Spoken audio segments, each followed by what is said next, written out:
I'm Leonard Goldstein, with the nickname of Buddy, which my brother Art gave me evidently right after I was born, and stuck with me all these years.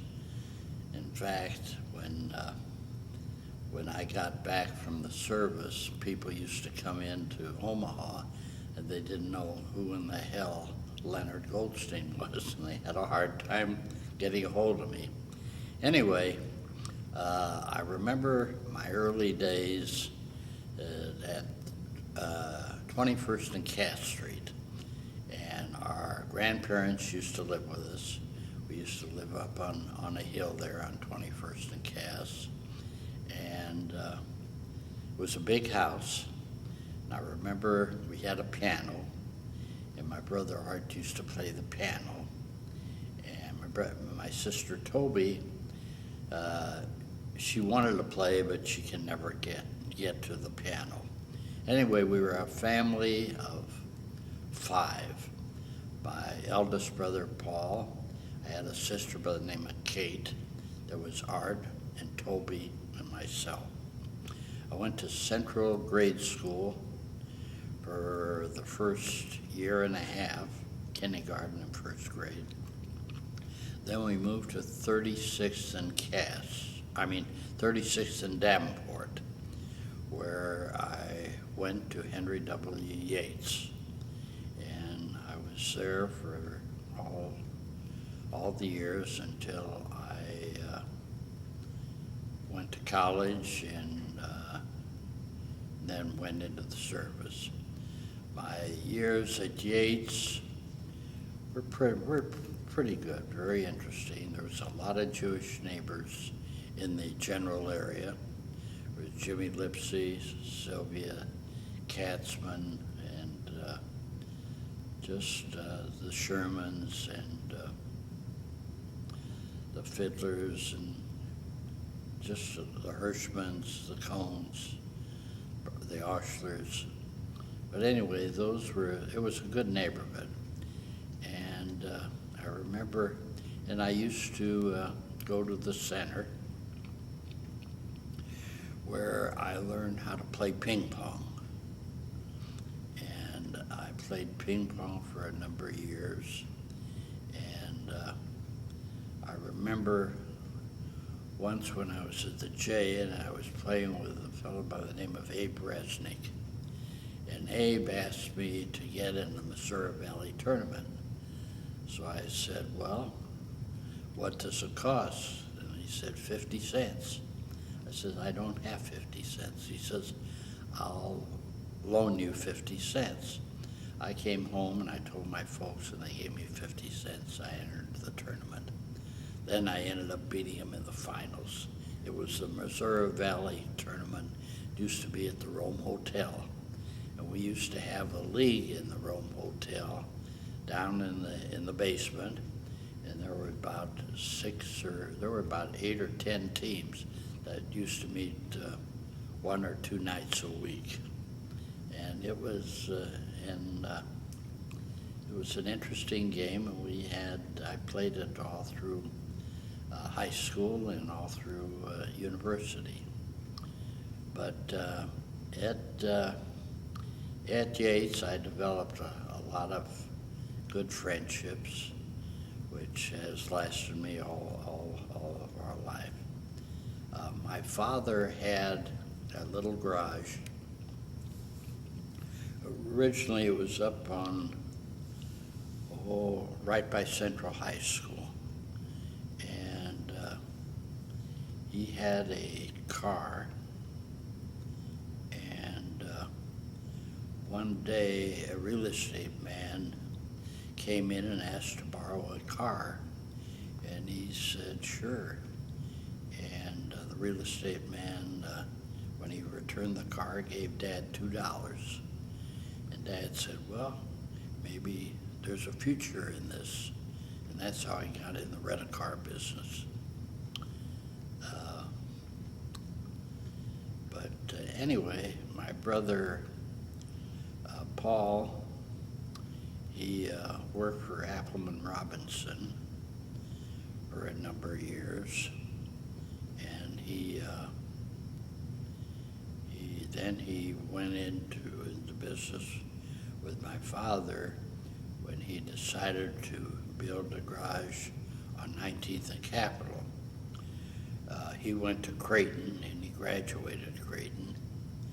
And my brother Art, he went to, all of us went to Central. And my brother Art went to Creighton and went to Nebraska, where he's a member of ZBT, Zeta Beta Tau. And when he graduated, he went into the family business. My sister Kate, she became interested in advertising. And she went to, upon graduating University of Nebraska, she went to Pittsburgh, where she worked for McGrory and Company. And later on, she moved to New York. She was a fashion director, moved to New York and became associated with A.C. Lawrence Leather, which was owned by Swift and Company. And she too was there as a fashion director, and she traveled all over and was known as quite a specialist in that area.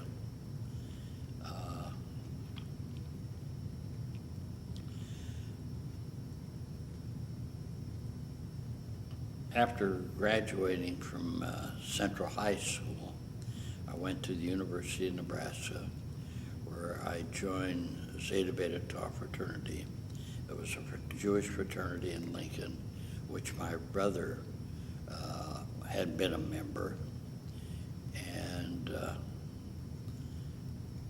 went there, and I took, regular liberal arts courses, advertising and accounting, one thing or another.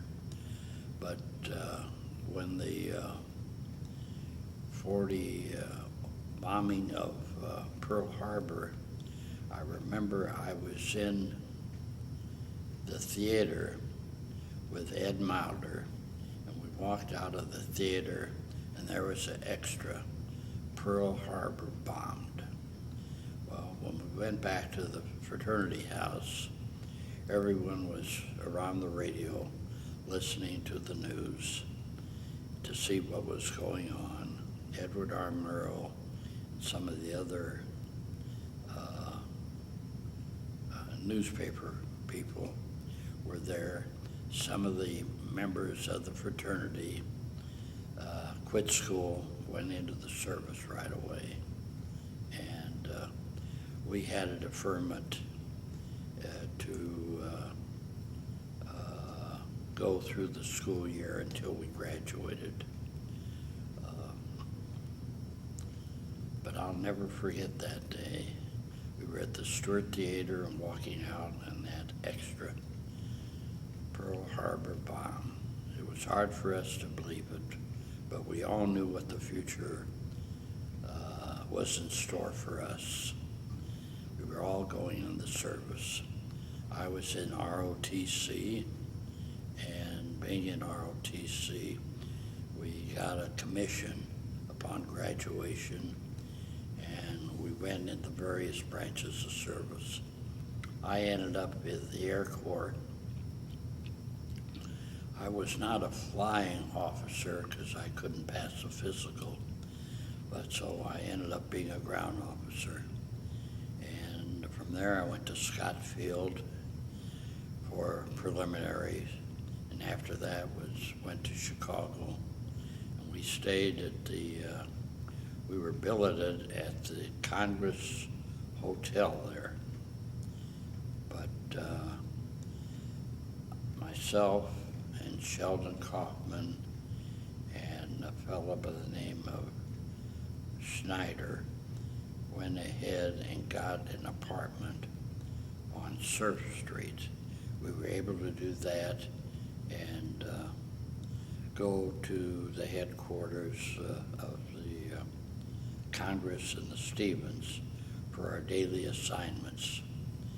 And And we were in Chicago for about four or 5 months. And we had a fraternity brother of mine, parents lived there across the street on Surf Street by the name of Shumo. And they were sort of our godparents in Chicago. After being in Chicago, I was transferred to Spokane and Washington. Meanwhile, in Chicago, I had been going with Shirley Gershon from Council Bluffs, and she went to Iowa. And after 1 year in Iowa, she went back to the Bluffs. And I remember in October, I decided I was going to get married. So I called her up and said, I'd like to get married. And she said, yes, which I was thankful for, because she was going to join the Waves. In fact, she had her application in and was approved. When I found out she was going to join the Waves, I said, heck, if we don't get married now, I'll probably never get to see her if I'm able to come back on leave or anything else, because she'll be stationed way out someplace, and who knows, maybe I'll lose her. So we decided to get married. So I was able to get a pass on October 30th. So I had to take a train from Chicago. It was strictly a weekend pass. I was supposed to leave on a Friday night, and I was going to the apartment to pick up my stuff, and I had a flat tire on the freeway at Council Bluffs, so I missed my train. So later on, I got a train at midnight, got into Omaha on a Saturday morning. My brother Paul made arrangements with the Register of Deeds or whatever it was, and he arranged for me to get a marriage license on a Saturday morning. And we got married that Sunday morning. We took a train back to Chicago Sunday night, and I had a report for we stayed at the Drake Hotel that night. The room was $6 a night, and we still have the receipt on the bill at the Drake. And one of these days, I'm going to write the Drake and say I would like the same room at the same rate on our anniversary. Anyway, we had a great life in Chicago. We had a lot of visitors, and we saw a lot of things, and it was hardly what you think of Army life, but it was long days, and we had a bunch of troops that were illiterate from New Mexico. I used to take them out at Soldiers Field and drill them and one thing or another. And then I got transferred, as I say, I got transferred to Spokane, Washington, to the Spokane Air Depot. And I was there for 6 months, and Shirley was able to join me. Rented a house with another couple from New York, and we were there for 6 months. Then I was transferred to Great Bend, Kansas, and where it was a staging area to go overseas. And from there, we went to Riverside, California, ready to go overseas to India. We were joining a B-29 group who was in India and Hap Arnold was the commanding general, and Shirley came to California the day before our departure, and we stayed with Ed Mauder the one night, and then she stayed on in California for our left. We got on a boat, and it took us 35 days to go from Riverside around Australia, and we landed in Bombay, India. I never forget, we got down to Melbourne, Australia, and we able to get beer, and it was all warm beer, and that was the first experience I ever had with warm beer. But anyway, I was assigned to in India. We were in Bombay. We got in the port, and we were able to get off the ship, and we walked. We could walk toward town, which was not too far away. But getting off of the ship and started walking down the street, the stench was so bad, and dead bodies in the street, that we turned around and walked back to the ship. It was more than we could take that first day. But we were in port there for about 4 days before we shipped out. And I remember walking down the street. We went into Bombay itself, and there were millions of people, and someone approached us with a 2-day-old baby, wanted to sell it to us for whatever money he could get. And it was sickening. The poverty level there was absolutely disgusting. They had the caste system in India.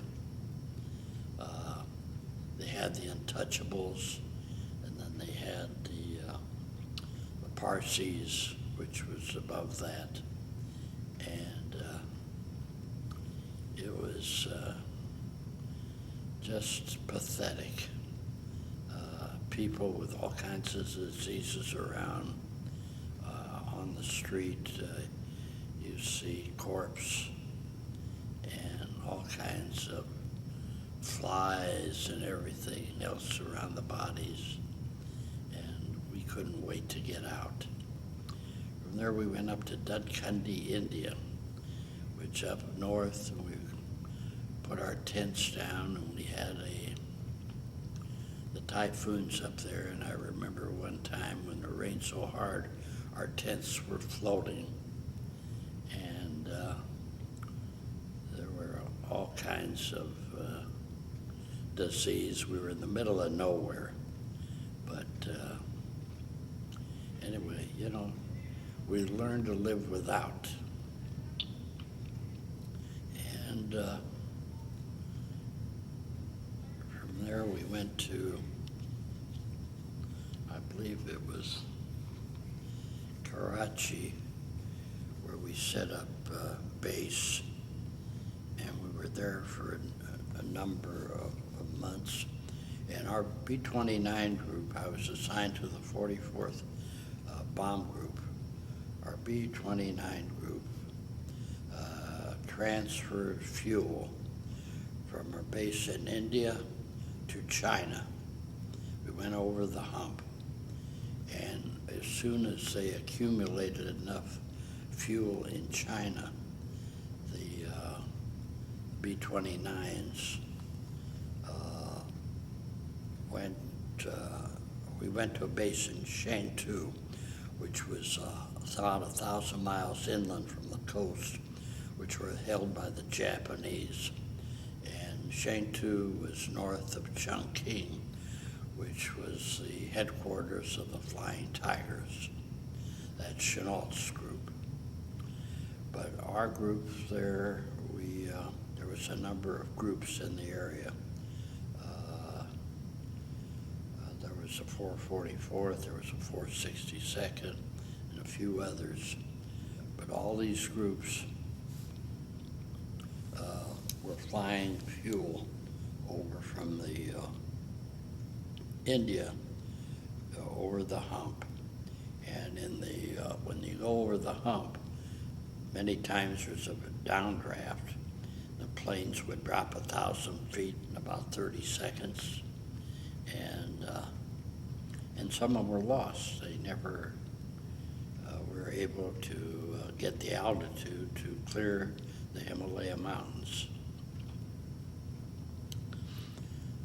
So we were in China for about 6 months, and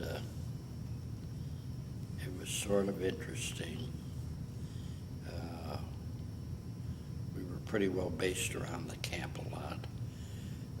Occasionally we were bombed by the Japanese, and when the Japanese bombed us, our airfield, the airfield lit up like the 4th of July. There was enough infiltration around the area that they knew exactly where we were, and they had a lot of help.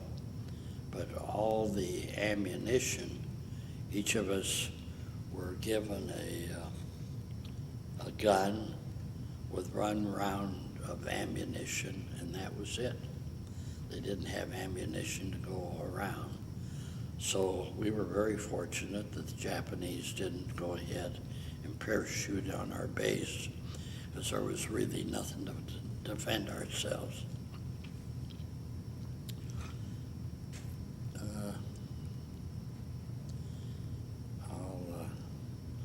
Though I'll never forget, we established a lot of friendships with our groups, which, I had, after we got back to the States.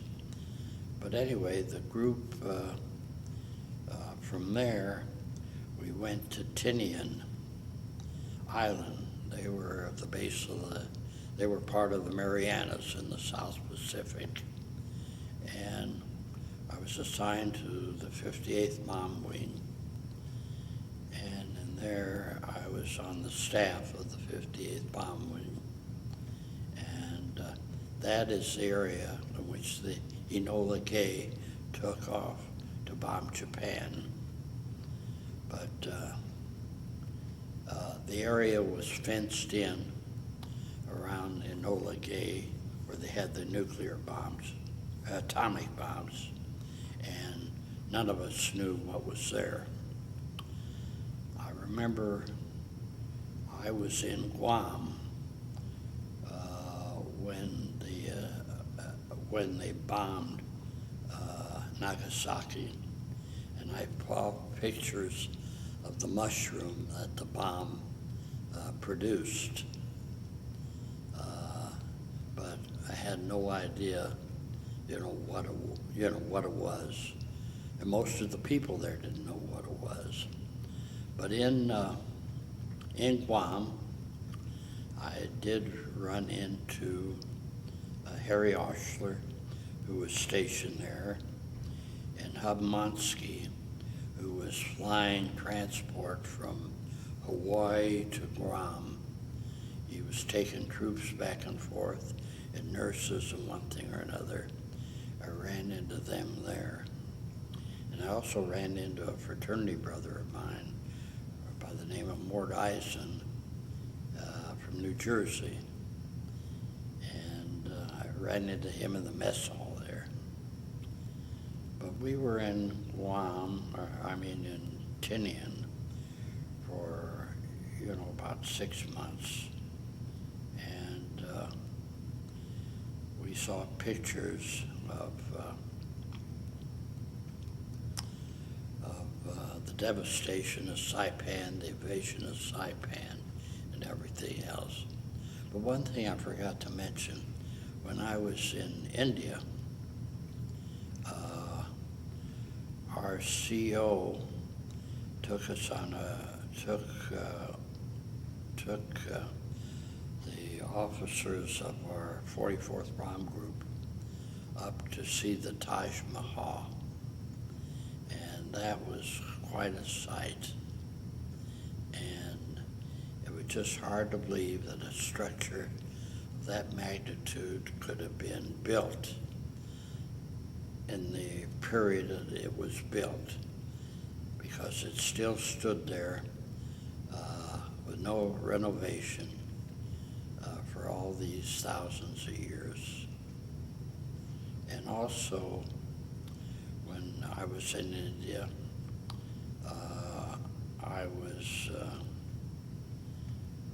I was asked to go to Ceylon to set up base so the forces could go ahead, and members of our group could be part of those that would go on a bombing raid to Borneo, which was had oil fields. And I'll never forget that trip.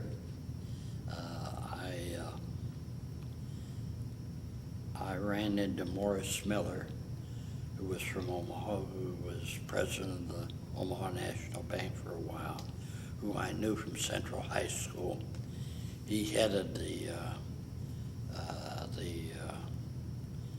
project there.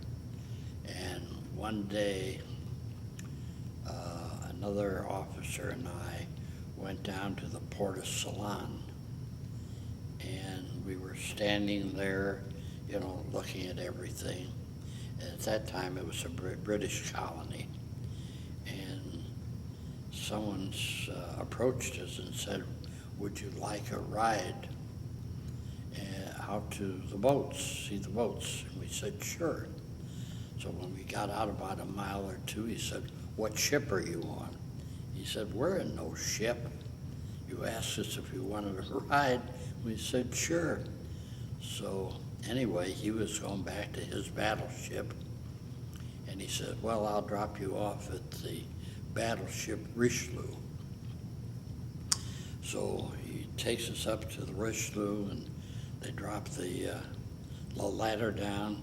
So we climbed up the ladder, and the captain of the Richelieu met us, and we told him our predicament. He said, "How would you like to see the ship?" And he took us a tour of the ship and took us in to the briefing room, offered us a drink, and he said they just got back from the invasion of Saipan. And he showed us some of the pictures of the invasion and gave us a briefing, and it was extremely, extremely interesting.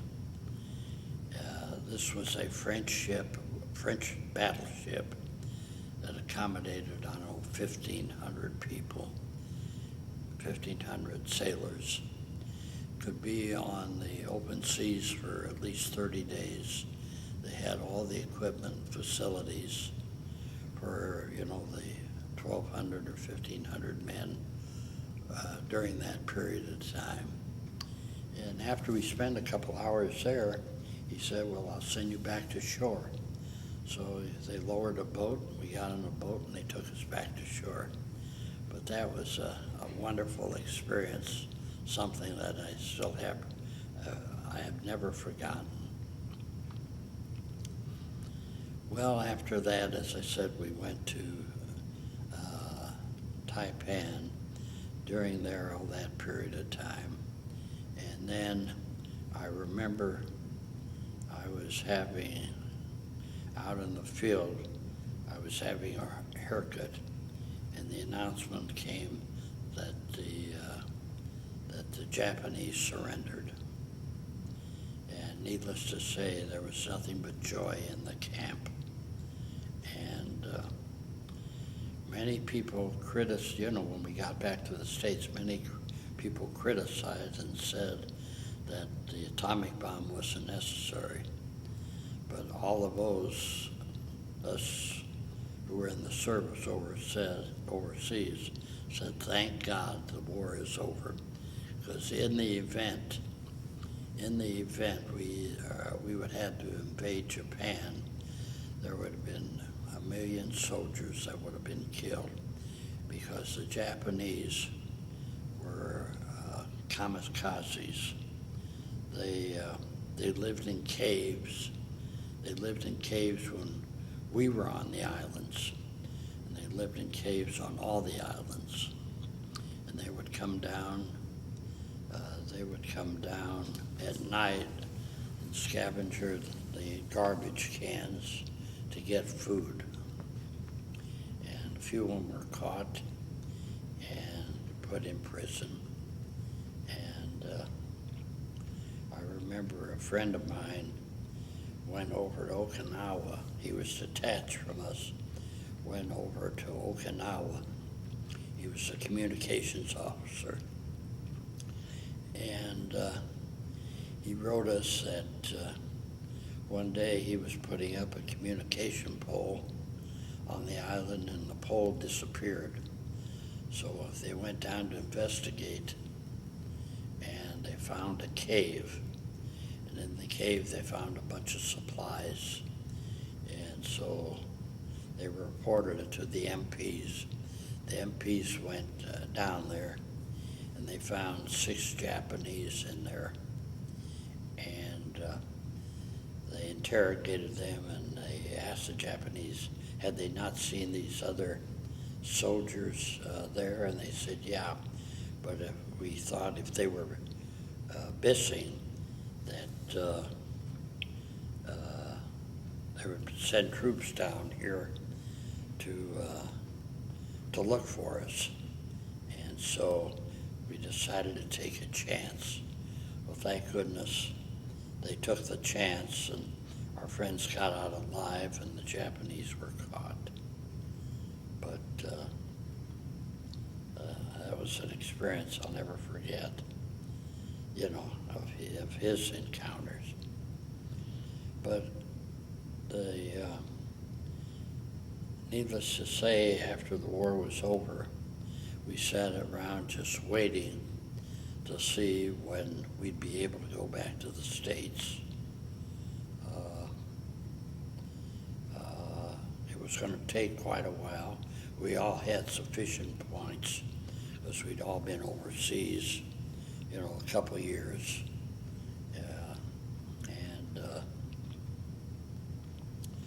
So it was a waiting game.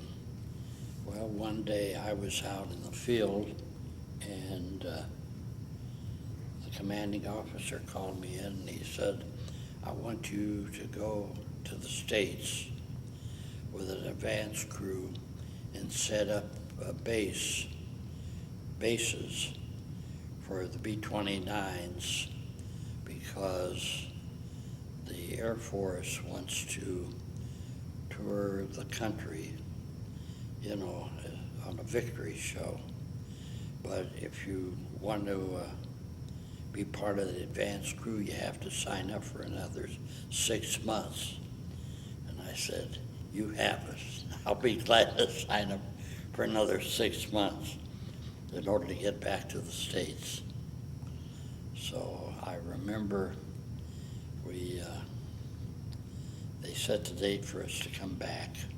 Of course, I couldn't write Shirley or anything else. So anyway, we went back to the States. We stopped in Hawaii where we had our first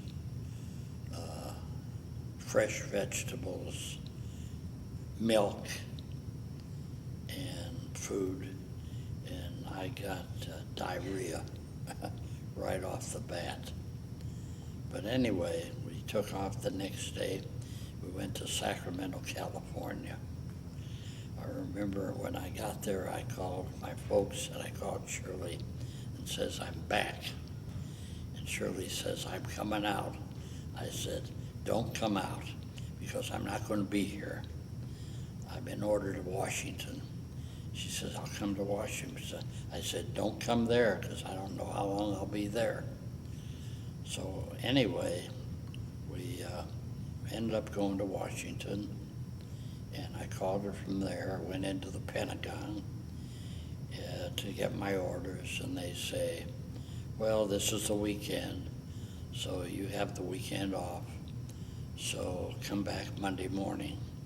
Well, my sister Kate lived in New York at the time, and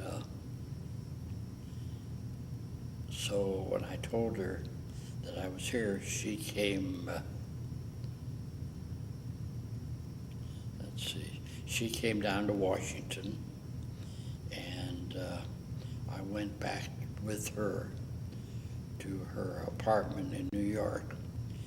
Meanwhile, she had married a gentleman by the name of Kay Kamen, who was the marketing director of Walt Disney Enterprises. So we went back to New York and were at their apartment over the weekend. I called Shirley and she says, I'm coming to New York. And I said, don't come to New York. He says, I'm going back to Washington Sunday. She says, well, I'll meet you halfway. I said, I don't know how long I'll be in Washington. She says, I don't care. She says, I'll meet you halfway. So we set up for Pittsburgh. So I met her.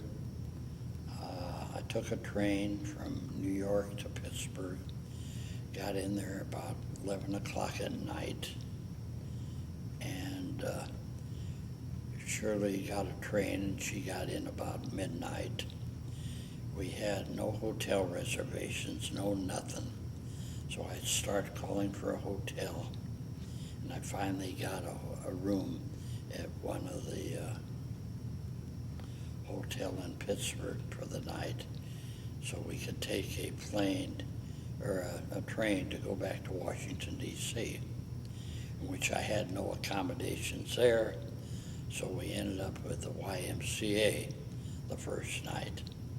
And needless to say, it was one of the happiest days of my life when we got together again. And the following week, the following day, we went around scrounging for a hotel, and we finally found one.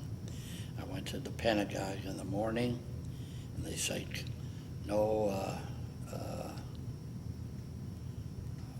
assignment, come back tomorrow. I did that for every day for 5 days, and no assignment. Meanwhile, in Washington, Shirley had a schoolmate of hers who was in the waves that we called and visited, and we went around Washington doing sightseeing, what we could, on the public transportation, the best we could, and that was pretty much it until the following weekend. I went into the Pentagon again and said, our plans were canceled. You are able to depart the service now. You go to Fort Leavenworth, Kansas, and you will be discharged from there. You don't have to stay another 6 months. And so, the following weekend, or the following Monday, I shipped off to Fort Leavenworth, Kansas. Shirley went back home.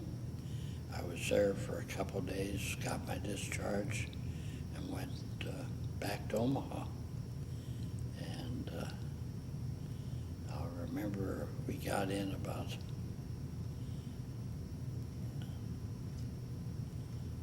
that afternoon, whatever it was, and was tickled to see the folks, and all the kids came over, Art, Paul, and Toby. They came over, and I got to see all of them. And of course, we stayed at Shirley's home, who was in Council Bluffs, and we just relaxed for a while until we found ourselves, and we started looking for apartments, but there wasn't anything available in Omaha at that time. But we were in Council Bluffs for over a month or so. And finally, my father had an apartment at 33rd and Dewey. And a vacancy came up, so we were able to get in that apartment at 33rd and Dewey. And there we really started our married life. It was a small apartment, with a fold-down bed, but any type of facility was great. And after we settled in there, I went to work at the garage, because Dad gave me his interest in the garage with my brother Art and my brother Paul. So I started going to work at the garage and doing a little bit of everything, learning the rental business. And we had at that time 13 cars in our fleet and about 8 or 10 trucks. We leased trucks to Central Market, Leo White's, and a couple small units. And my brother Art signed a lease with Harry Kulikowski at Central Market to lease him the trucks, and we provided the maintenance at the garage. And I'll never forget that the first day the trucks went out, it was during the winter, the trucks went out, one tipped over on 19th and Davenport, going up the hill. And that was initiation into the truck rental business. But that was an interesting part of my experience in the rental car business. In 1946, this was after the war, the Hertz Yellow Cab had the Hertz franchise in Omaha, and they didn't want to be in the rental business. The rental business at that time, there was a stigma attached to it, that the only ones that rented cars were people that were in dire need and couldn't afford it, and it was sort of a scary deal, because a lot of the people would use cars to go on robberies and things of that nature. But anyway, at the Yellow Cab business at that time, Sam Hauser, he was on 20th and Harney, someplace like that. He had a son that was not interested in the business, so he wanted to get out of it. When my brother Paul heard about it, he contacted the Hertz people in Chicago, and we were able to get the franchise for Omaha. And that way we were a part of a chain. Well, the majority of people that were involved with Hertz was a Yellow Cab operator in Chicago, a fellow by the name of John Hertz. That's how it got its name. And that's why a lot of the Yellow Cab franchises throughout the country became car rental agencies. And I remember they had a convention in, I think, 47 in French Lick, Indiana. And my brother Art and Paul and their spouses, we all went down to French Lick, Indiana on the train. And there we met all the other franchisees. At that time, Hertz Corporation was run by a fellow by the name of Jacobs, and he was the president. And Hertz itself had about 4 of their own companies' locations. The rest of them were franchisees like ourselves.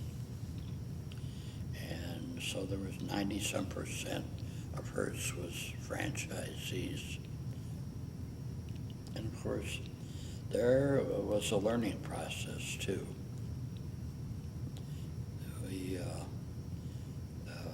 We weren't, they wanted to cater to the business traveler.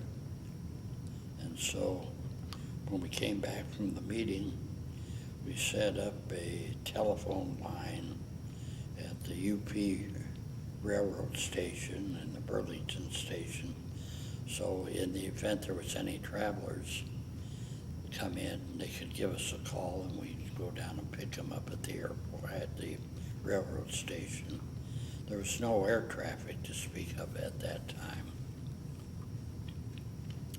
But going down to French Lick was the first time Shirley and I think one of my brothers were ever on a plane. My brother Art, when he was in college, had a plane ride when he went to some convention with some friends of his. But that was quite an experience because on our way back we hit a snowstorm and I was sick as a dog and Shirley was fine. And here I had flown all over the world. Flew over the hump and coming back from Taiwan and everything. You know, I was okay, but this bad weather really knocked me for a loop. So when we got back to the to Omaha, we were able to, there was another rental car agency by the name of Meeks Rent-A-Car. And he was a used car dealer on 16th and Leavenworth in the location where Kraft Furniture is right now. And he too wanted to get out of the rental business, so we bought him out. But during the war years, when we rented cars out, many a times people would rent the cars out and try to switch transmissions on the rental car to their personal car, or, you know, take parts out of our car to go in their car, so their car would run and we'd end up with a lemon. So, you know, we had to be very careful who we rented our cars to, because you never know what was going to happen.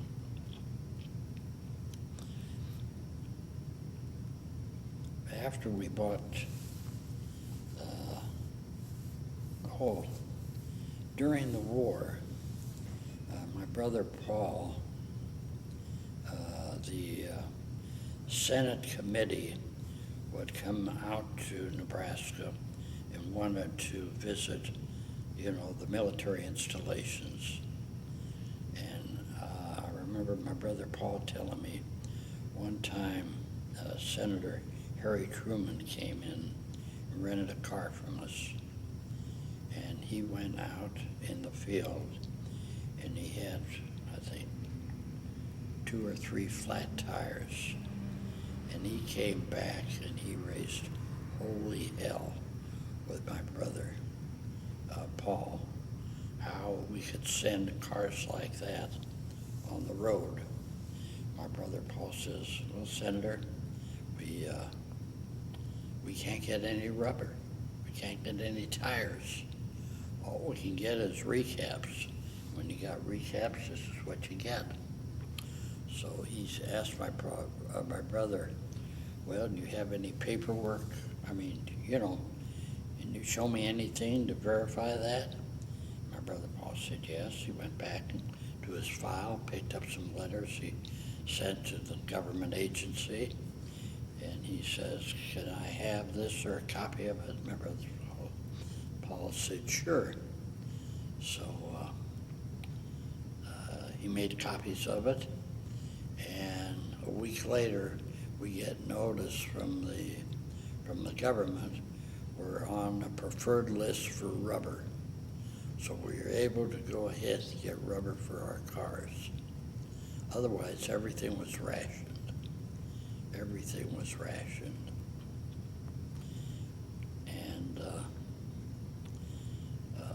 at the time when during the war, Dad had an order in for some new cars, and he was called before the board and said, I understand you have an order in for new cars for your business. Can you show me your order form, your deposit on the cars? Dad says, I don't make deposits. He said, what do you mean you don't make deposits? And he said, do you have a purchase order? I don't use purchase orders. What do you mean you don't use purchase orders? Just what I said. He said, well, how do you get new cars?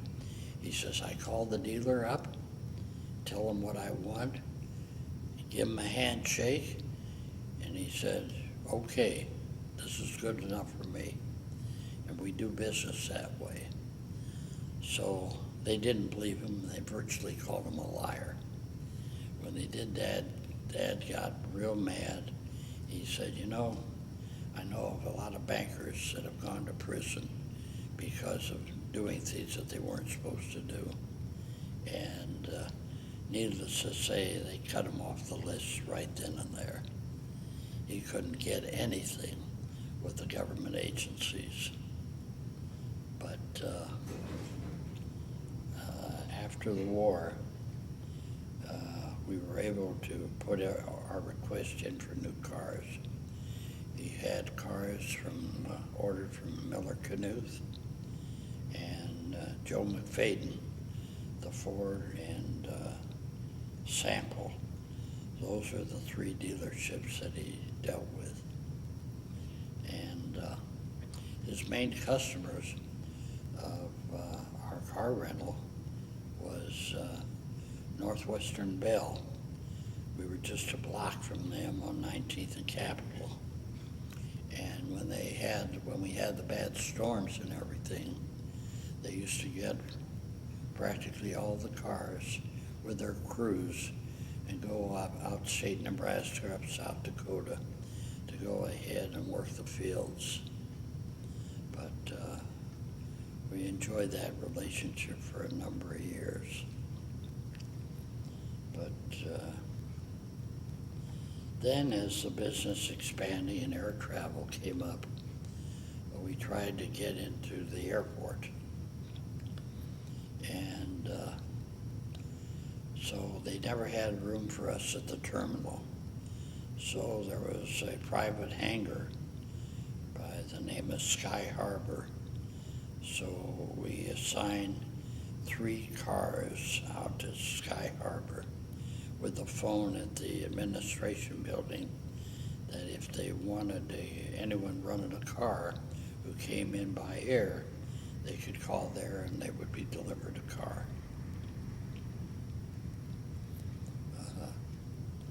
That went on for a while until we learned one day that the airport authority were entertaining a bid from Avis, who wasn't even in business here, to set up a rental agency at the airport on an exclusive. And the airport authority was listening to them because they were to get a 10% commission. Well, when my brother Art heard about it. We went before the airport authority and said, what kind of monkey business is this? He said, here we've been in business all these years. We've requested permission to set up a rental counter at the airport, and you've turned us down all these times because you didn't have enough room. He said, we feel you're obligated to let us have the opportunity. So, and we'll pay you the 10% commission. And they didn't give us an exclusive. Anyway, we got into the airport. Then we were able to share a counter with a limousine service at the airport. We had the same personnel. And so we shared a counter there, and for a number of years. And some of the employees at that counter stayed with us for many, many years. And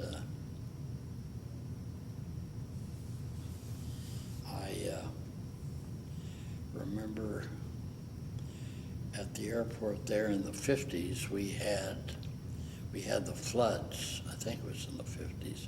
We had the big floods out there, and all the rental cars, we had to get them out of there, and people had to commute to Lincoln. So we had to set up the facilities to take the crews back and forth to Lincoln. But then they started to expand the airport and put in dams up north, and we got the regular counter at the airport.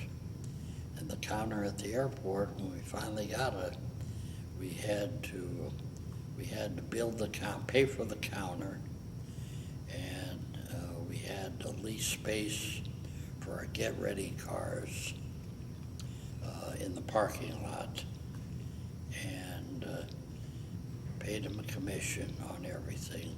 And at that time, Hertz went on a national advertising campaign, so we partook in that, and the business, that part of the business, started to grow until it became a big business.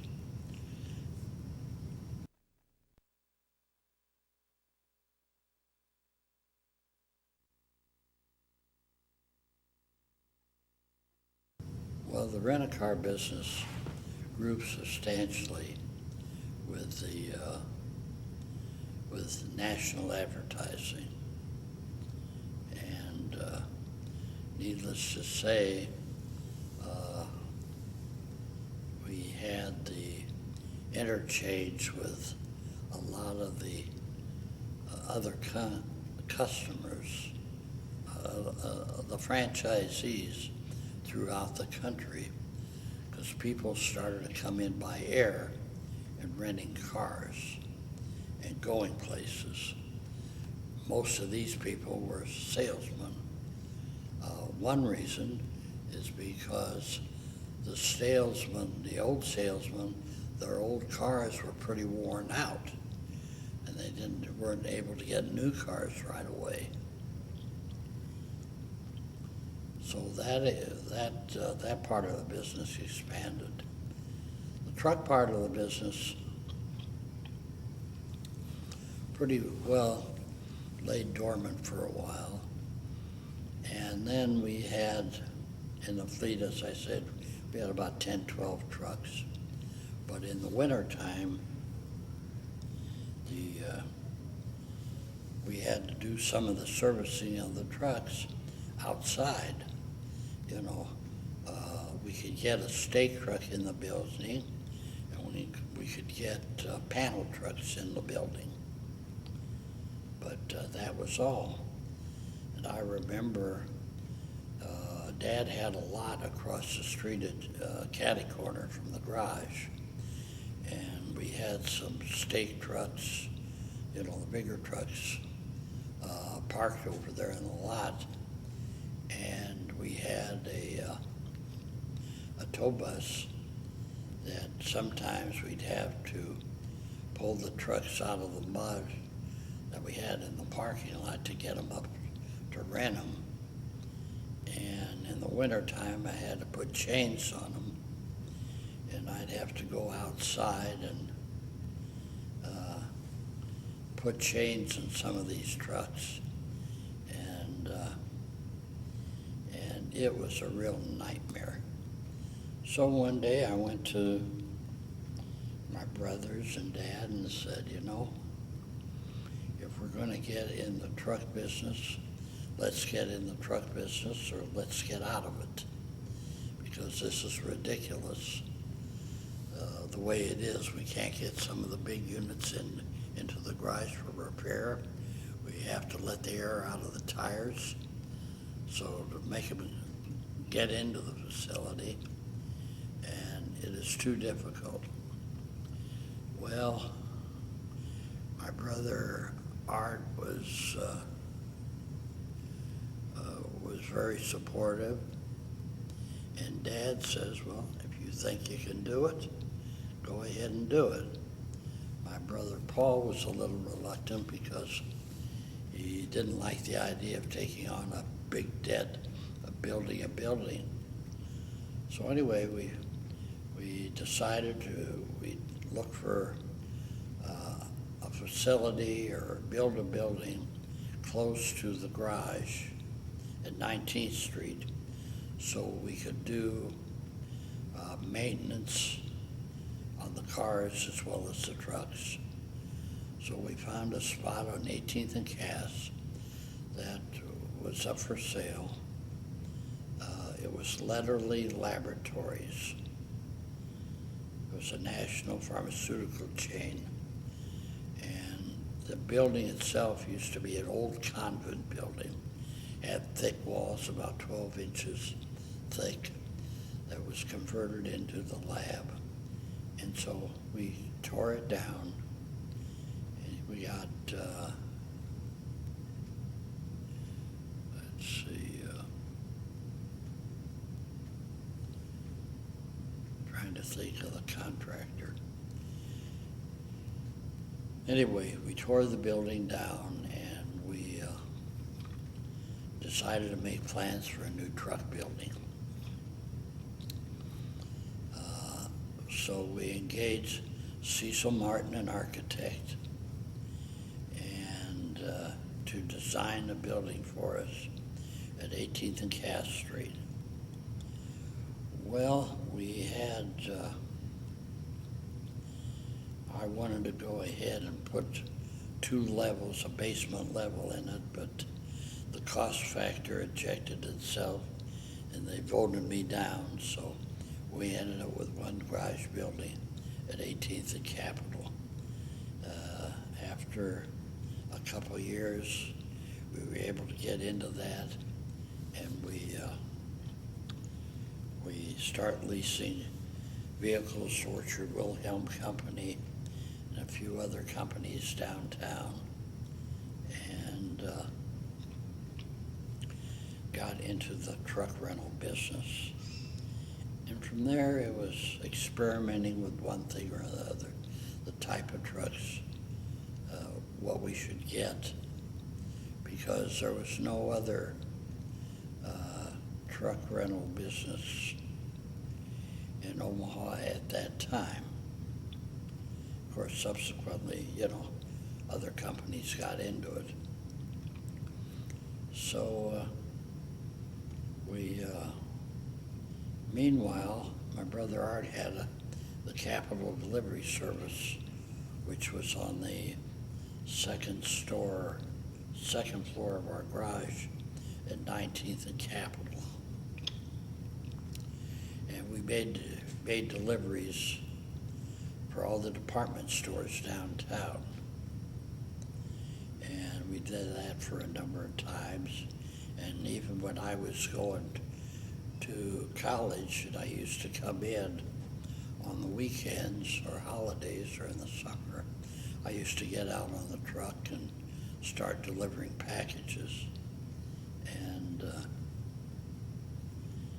was that way you really get to know the city. But when the upcoming of the shopping centers, a lot of that business went away because the stores would want people to carry their own packages from the store rather than having them delivered. So we, at that time too, we tried to go outstate Nebraska, to go to get these mail order houses in and deliver packages to them in Fremont and go. We went out as far as, got permission as far as Grand Island, and we had sufficient business, for a couple days a week or whatever it was, to make those deliveries out state. We tried to get the commission in Iowa to go along with it, but we couldn't get permits. And even in Nebraska, every time we wanted to expand, the State Railway Commission would not allow us to go any further because they had objections from the truckers. They didn't want us to infringe on their territory. So anyway, Paul's son Howard came into Omaha, and we decided to let him try to run the capital delivery business. Well, since we couldn't get any expansion and anything else, the UPS was not allowed in the state of Nebraska. State Railway Commission would not let them come in.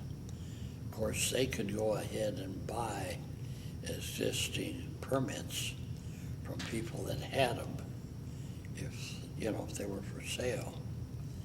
So in the long run, we ended up making a deal that they could buy our permits to go outstate Nebraska. And so UPS ended up with our capital delivery service for outstate. And some of our local employees wanted to try to do the local, and of course it didn't pan out for them. But that was when UPS was able to get its start in Nebraska. Because once they were in Nebraska, they could, start expanding. But they had, they set up a separate facility at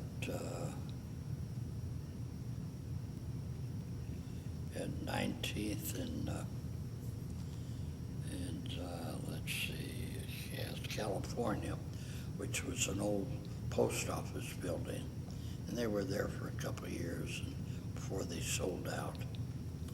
Meanwhile, the truck business was expanding, and we were getting big trucks, and I experimented with, I would end up being in charge of the trucks, and I was experimenting with different type of trucks, and I decided to go into the tractor business, over-the-road tractors.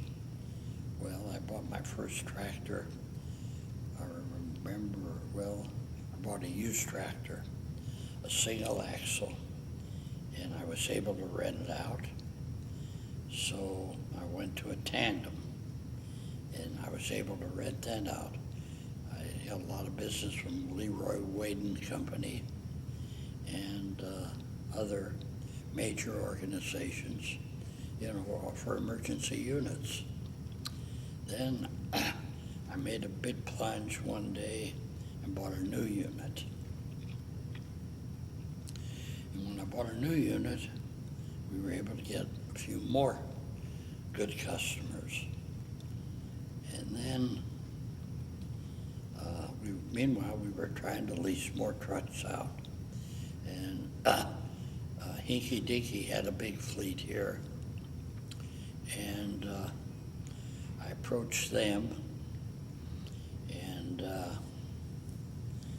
they went ahead and said, well, we have our own shop and we take care of our own equipment.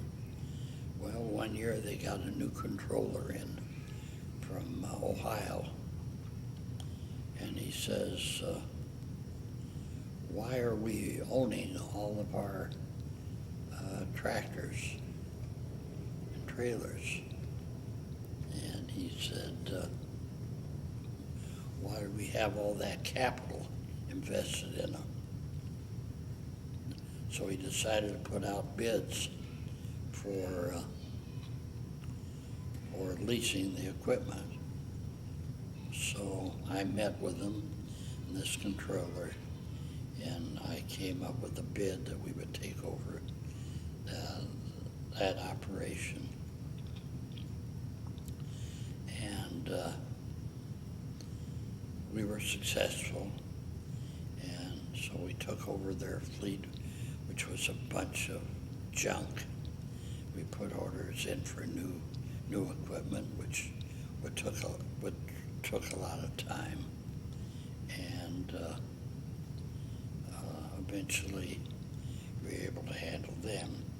Meanwhile, when the floods came, we had a call from Chicago,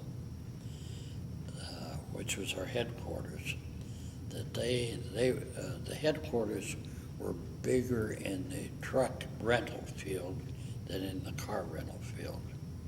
So they had a lease with Beatrice Food throughout most of the country to take care of all their equipment. So they asked us if we were interested in taking over the fleet in Council Bluffs, Iowa. And so, we said yes, and we went over and inspected them, and they didn't meet our specifications of the type of equipment they should have. But nevertheless, we agreed to take them over. At that time, the flood hit Council Bluffs, and we had no facilities over there. So we found a little garage, but we couldn't get the trucks in.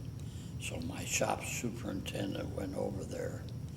We found a spot, close to the dairy, and we started doing maintenance in the street. And that was a real nightmare, because we had to keep the fleet running until we could order new equipment. And I think we had to fight that for a number of months until we were able to conform this one little building into a one-stall garage that we could do maintenance inside on some of the equipment. But we end up getting a whole new fleet there, and try to get mechanics to work in Council Bluffs. And my shop superintendent lived in Council Bluffs, so he was in charge of the whole deal. And we kept them for that fleet for a long time. Meanwhile, in Omaha, we were expanding the truck rental business, getting new accounts, and then the city started to expand. Some of our customers went west. So we had a meeting, and I told the boys that I would like to buy a piece of property in the industrial area on between 90th and 108th in Center Street. Meanwhile, Omaha Steaks, that was one of our customers, set up shop, built a facility on 96 and K.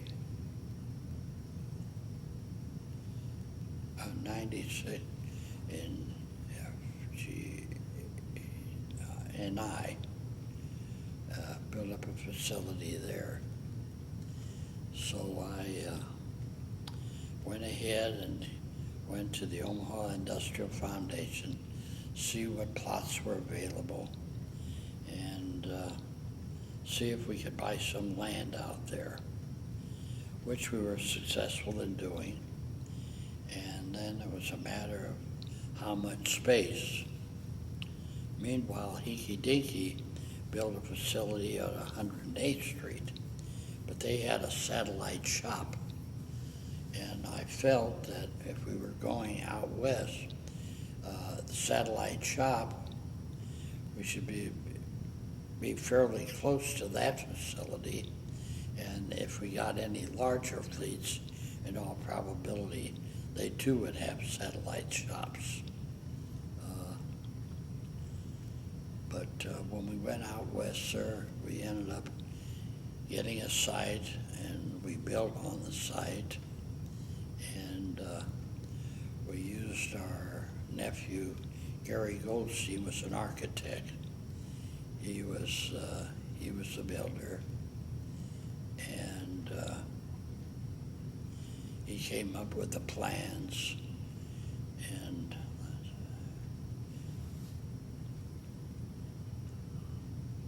trying to think, it was either Metcalf and Company or Age Brodsky that built the facility. But we ended up with 3 acres, enough for a tractor and trailer to come in, and had 6 stalls and a wash rack and parking for all the facilities. And it was a beautiful facility. And the facility still stands today. And of course, the business itself has expanded dramatically. But we had a few bad accidents. Of course, we always had accidents, and especially in the winter time with the ice and snow. But, that was part of the game. That's why people had us with their headaches instead of having them themselves. But we've had trucks in ponds and trucks in major accidents, some fatalities, a number of lawsuits. But that's part of the game in any business. That's the hazards of it.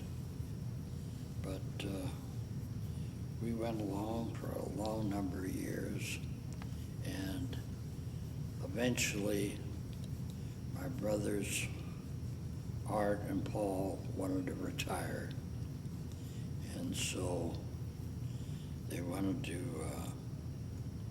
meanwhile Hertz had wanted to buy our facility, our rental counter, our car rental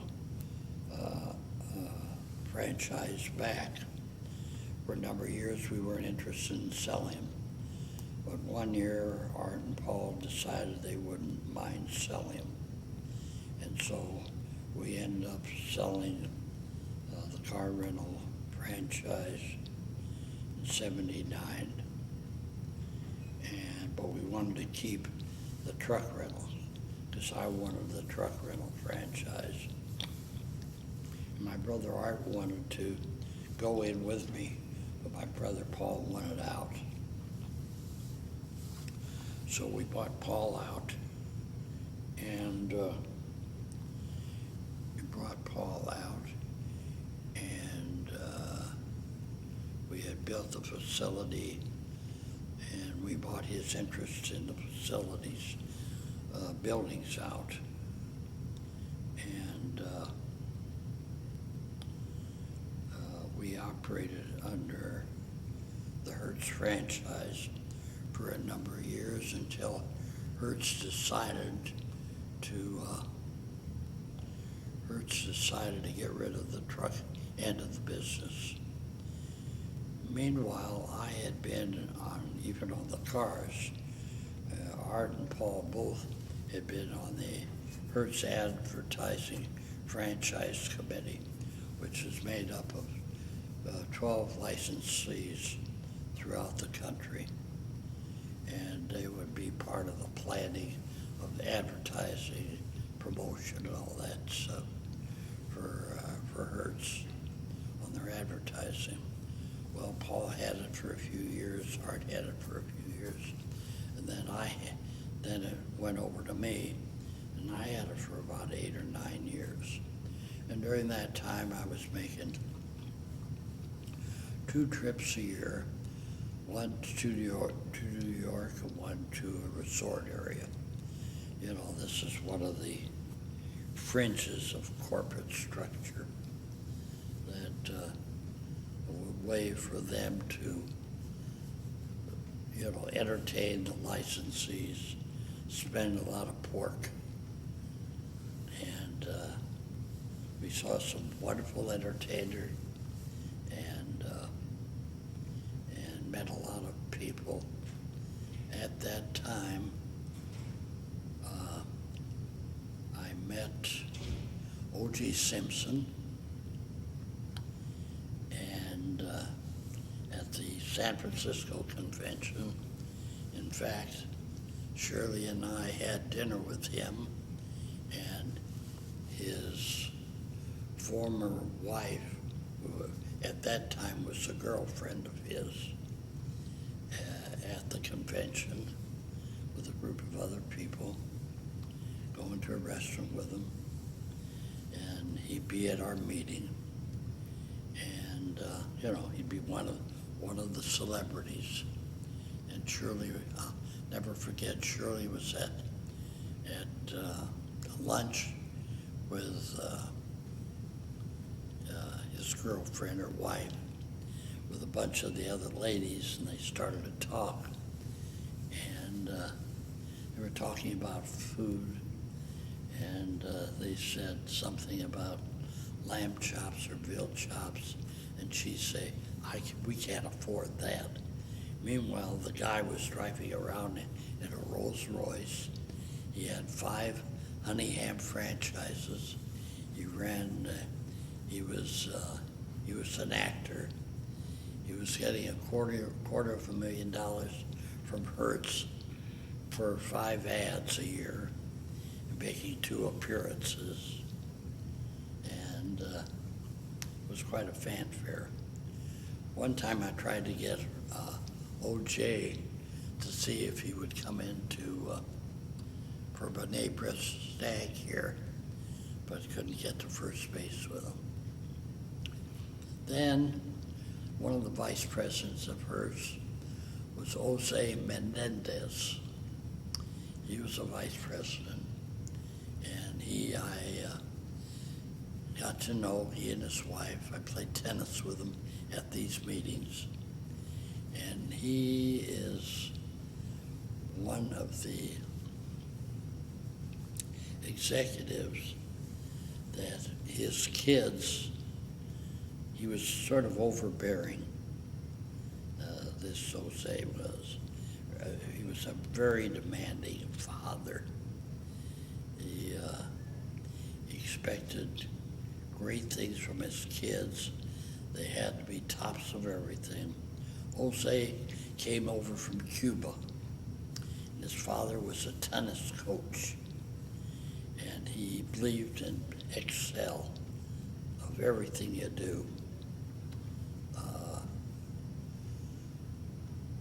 Jose was a good athlete, and he would step on anyone's toes to get to the top. And I remember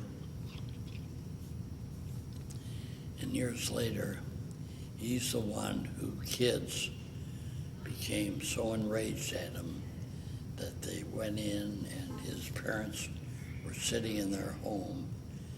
They ran in and killed them both, went on a rampage. It was shocking to me when I heard the news, because I remember them so well. But I could understand kids' frustration, but not to that degree. Of course, the kids are still imprisoned. One of them got married in prison. How he ever found a girlfriend and marry him in prison, I'll never know. But they're still there, and now and then you hear something about them. But both of these great individuals were part of Hertz at one time and had very responsible positions. Meanwhile, getting back to the business,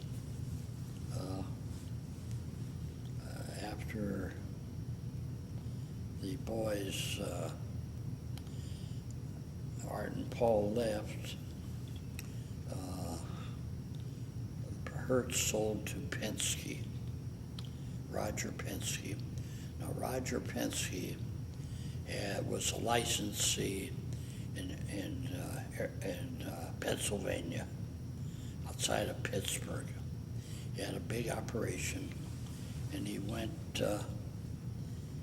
was sort of a loner there. He did things his own way.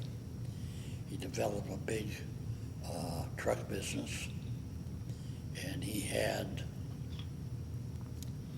a large dealerships in General Motors. His dad used to work for General Motors. But Roger was out on his own. He was formerly a race car driver until the insurance company came to him and said, Roger, if you want to keep racing cars, we're not going to finance you because we don't want that risk. So Roger ended up giving up racing, but he has a racing stall, he has a racing team, and his stalls are immaculate as your kitchen floor. He's a perfectionist. And when he bought Hertz out, he went to the various locations, and if they didn't conform to his standards, he closed them down. Either set up his own standards or just didn't have it. We ended up being one of 4 or 5 that he would franchise. So we had a franchise from Penske for our truck leasing business and for the Omaha area. He approached me a number of times and wanted to buy out our franchise. And I said no, because Donald and David were working for me. Art gave his interest in the business to David, and I had mine and was giving part of mine every year to Donald. So anyway, after we had our second franchise, or extension, he came to us, and it was down to about 2 franchises that he still had out. And he approached us, and he wanted to buy us out.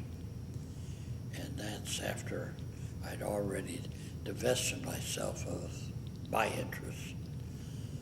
So he told the boys that if he didn't know whether they would give them an extension of the franchise or not, and because they wanted their own presence in the system, they didn't want any franchises. But without their franchise, our business would be dead because we wouldn't have access to over-the-road service all over the country. So the boys decided to sell the franchise to Penske with the provision that Donald would be able to work part-time for them, not as a management, but just sort of someplace to go. David wasn't interested in being in the business at all. He wanted out. So Penske made a deal with the boys and with Donald, that Donald could work, half days or whenever he wanted to, and work for Penske with, a certain salary and benefits, which satisfied him and was fine. Meanwhile, the boys had 2 facilities on 18th and Cass and 94th and J, and they leased them both to Penske for truck maintenance. 3 years ago, Creighton came to Donald and said, "We would like to buy your ground on 18th and Cass to expand the Creighton campus." And they told Creighton, "Look, we have to have facilities before we can make a sale." So he went out looking for facilities. They found a site by the airport, so they built a new facility out by the airport. And on completion of the new facility, they moved down by the airport, sold the ground to Creighton, and right now, our old garage building at 18th and Cass is a soccer field. And Creighton bought all the area from 16th to 20th, from Cass to Cumming. And they have a real expansion program going on there now. So anyway, that is pretty much the story of my involvement with Hertz and Penske.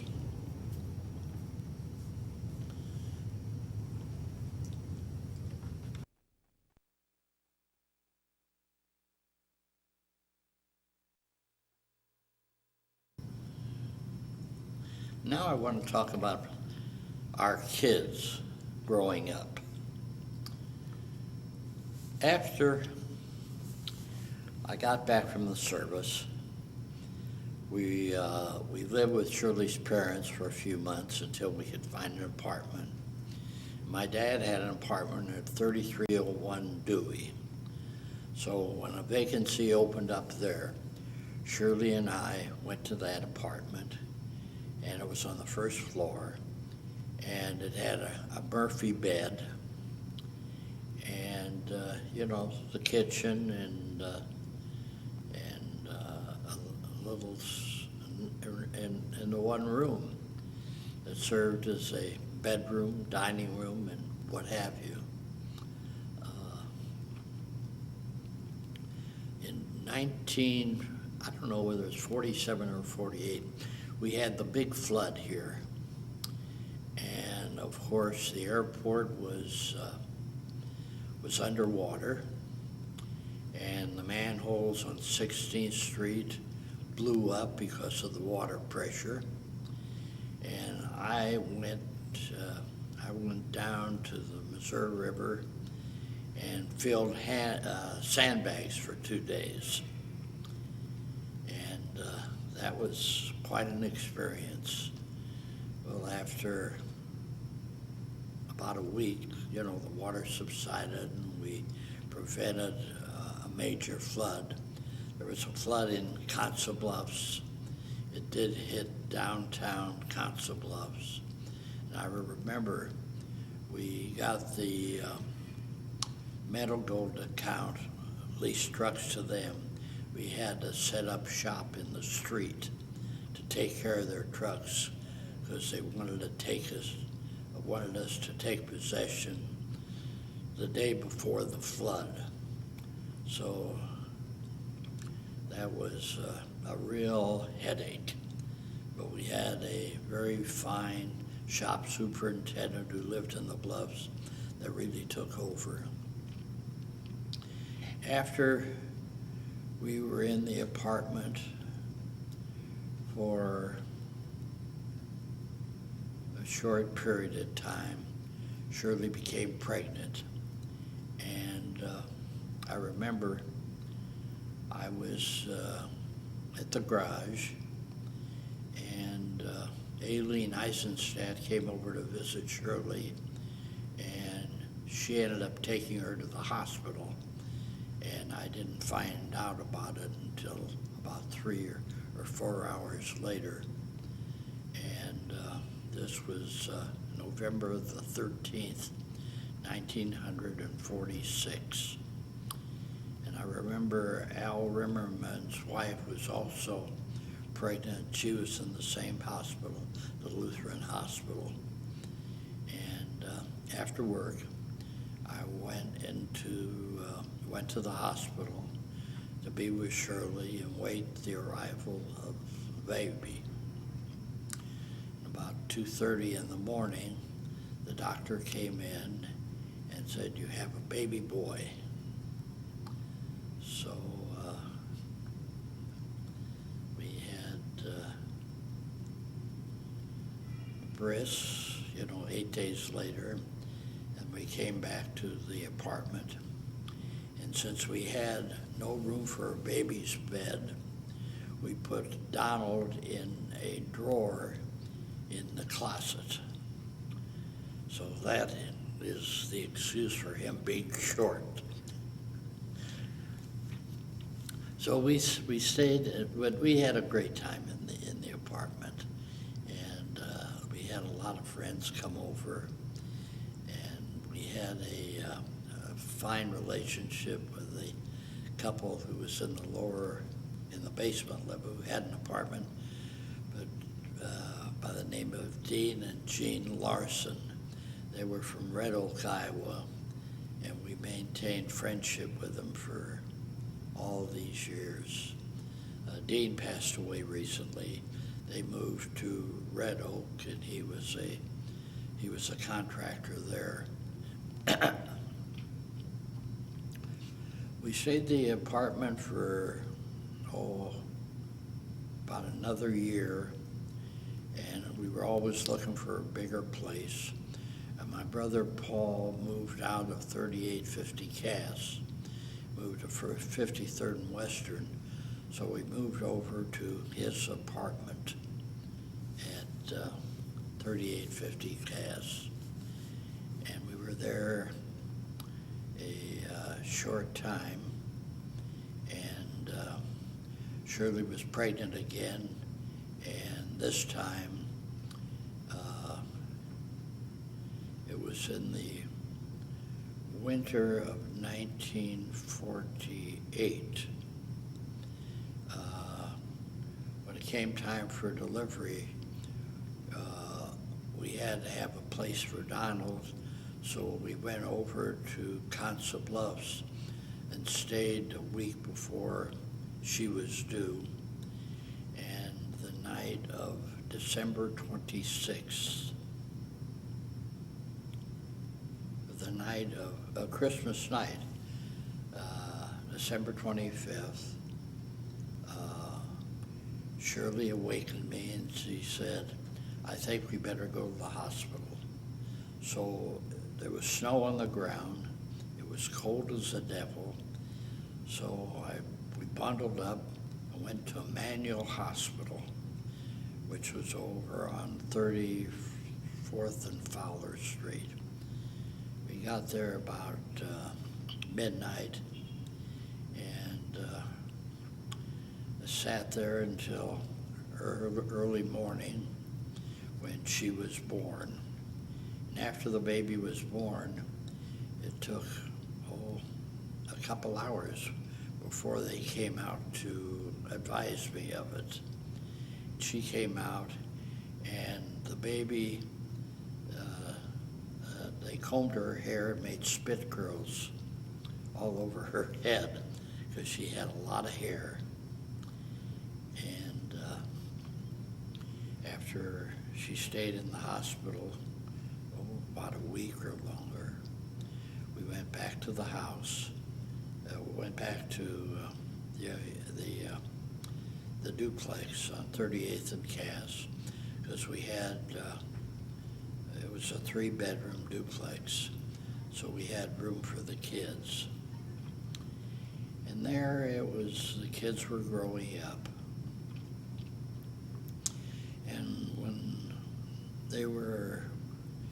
Donald was about 4 years old, and we belonged to Highland Club, because we were able to get in, all servicemen were able to get in for $50. So we joined the club, and that was the first experience. We had Donald in a swimming pool, and he took to water like a fish. And he started to get into the competition at Highland when he was 4 years old. Later on, he got in the swimming group that worked out at the Omaha Athletic Club, and he got on a team there. But meanwhile, when we were at 3850 Cass, as the kids were growing up, Millard Krasny had a home on 62nd and California that he was selling, and that he was going to build a new home. So Shirley and I looked at it, and we decided to buy it. Meanwhile, let's go back to 3850 Cass. After the kids were, I guess Donald must have been about 6 and Gail 4. Shirley and I took our first vacation. We went to New York City. And while we were there, I think we stayed at the Waldorf, no, I forget where we stayed at. But anyway, my sister Kate and her husband, Kay Kamen, were going to France. Now, Kate was a fashion designer for A.C. Lawrence Leather Company, who was a division of Swift and Company. Kay, of course, was marketing director for Mickey Mouse. I always remember Shirley and I took them down to the Air France terminal to go on that trip to France, and where she had a speaking engagement. And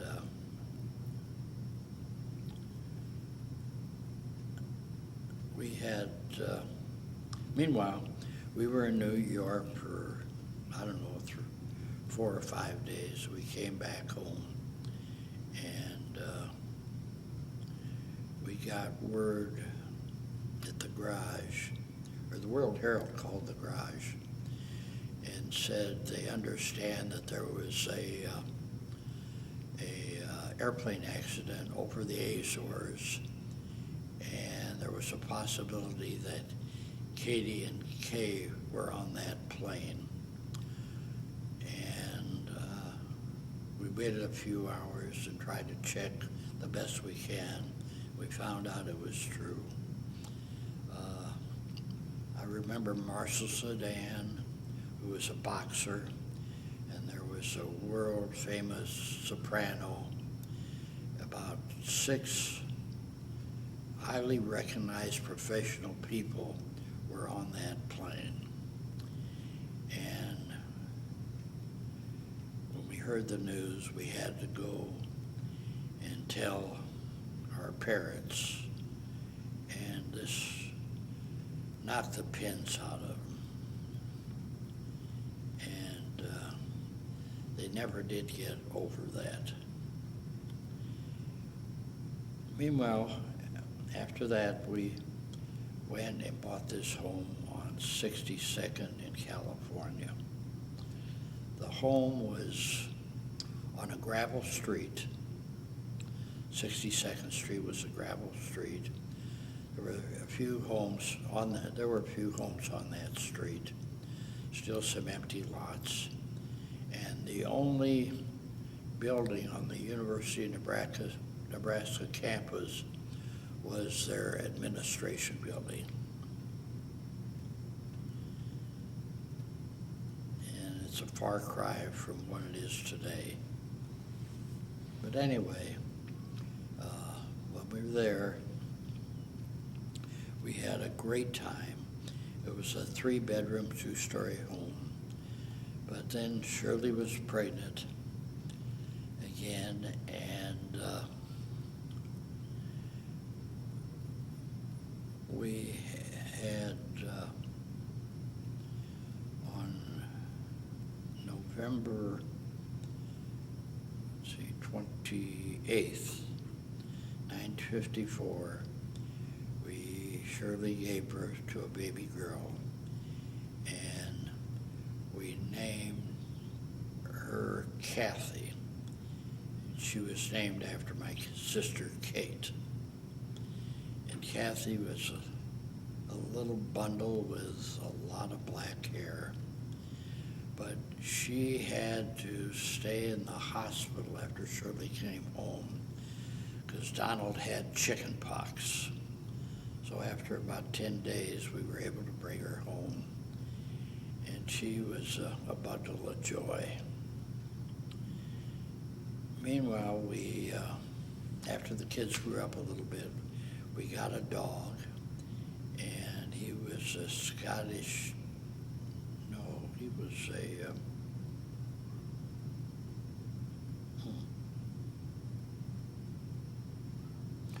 I forget what he was. But anyway, we got a little dog, and it was just a bundle of fun. The kids had a bundle of fun. And when we were at 3850 Cass, going back, Donald was enrolled at Saunders School, where he spent, I guess, kindergarten and the first grade. Went out to, and when we went to 62nd Street, Lewis and Clark just opened up. And so our kids went to Lewis and Clark. Meanwhile, Donald got involved in this swimming competition. And one summer, I took him, he was on Bill O'Hearn's squad, and they had a meet in Wichita, Kansas. Wichita, Kansas is 315 miles from Omaha. Here we schlepped everyone down to Wichita, which was about 6 or 7 hour drive, and he was in a meet, and you know, when you're in these swim meets, you run a lap or two or whatever kind, you know, what they put you in, and it lasts about a minute or two, and that's it. So he went down there, and he was in this he had a butterfly stroke, and he think he won his event there. But here we went with the kids for all that distance for an event that took less than 5 minutes. Crazy things we do as we're growing up.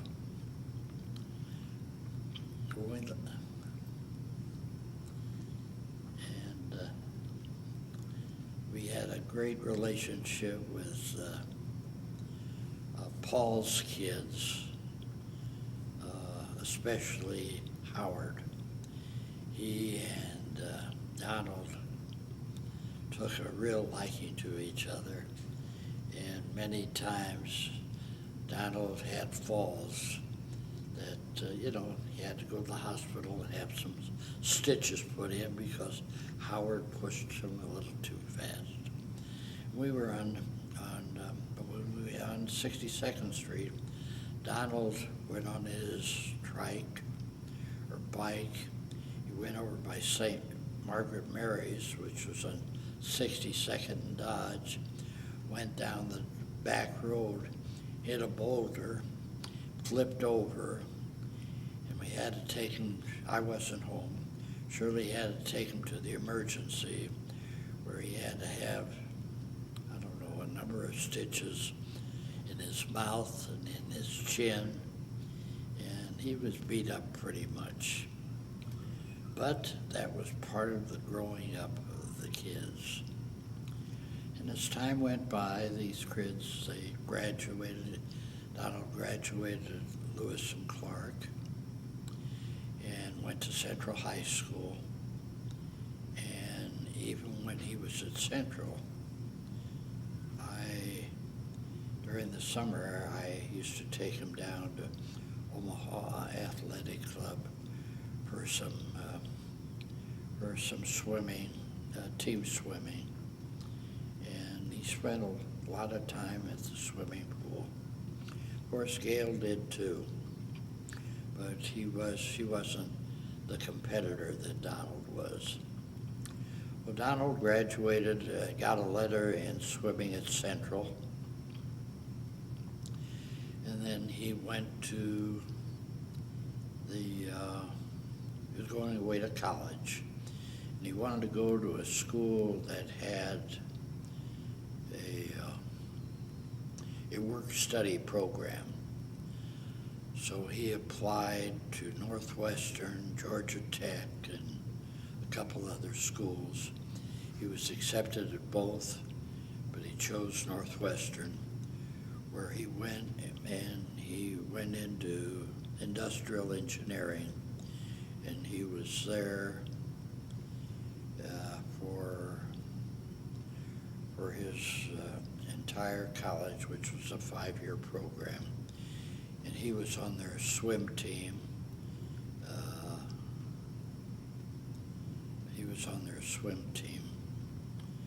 And he lettered there. Meanwhile, he had met Ann Kennedy when she was when they were at Central, and I think she was the only girl that she dated when he was at Central. And actually, I think they were in Dundee School together, and where he got to know her is one day our dog, ran away and ended up at Ann's house, and Donald went over there, and we went over there and got the dog, and anyway, Donald's relationship with Ann continued all the way through college, off and on. He dated other girls, but he went. Ann was his true love, I guess. So he graduated at Northwestern, and while he was at Northwestern, part-time job with one of the telephone companies and did computer work there. And he was in the Army Reserve, and when he graduated, he went into the he was called in for 6 months. So he was in the Army Reserve for 6 months. And then he decided to come back to Omaha because, I think, because Ann was here. He could have kept the job in Chicago at the telephone company if he wanted to, but he decided not to. Meanwhile, Gail wanted to go to school, so she wanted to go to Mills College in California, but she wasn't accepted. Evidently, her grades weren't that high. And she ended up going to the university, she ended up going to Stevens College for 2 years, where she met and became friendly and became a roommate with a young lady by the name of,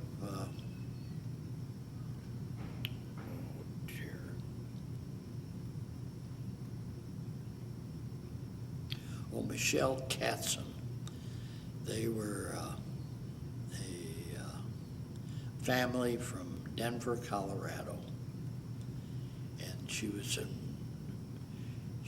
and Michelle were roommates for 2 years, and then she decided to go to the University of California at Boulder.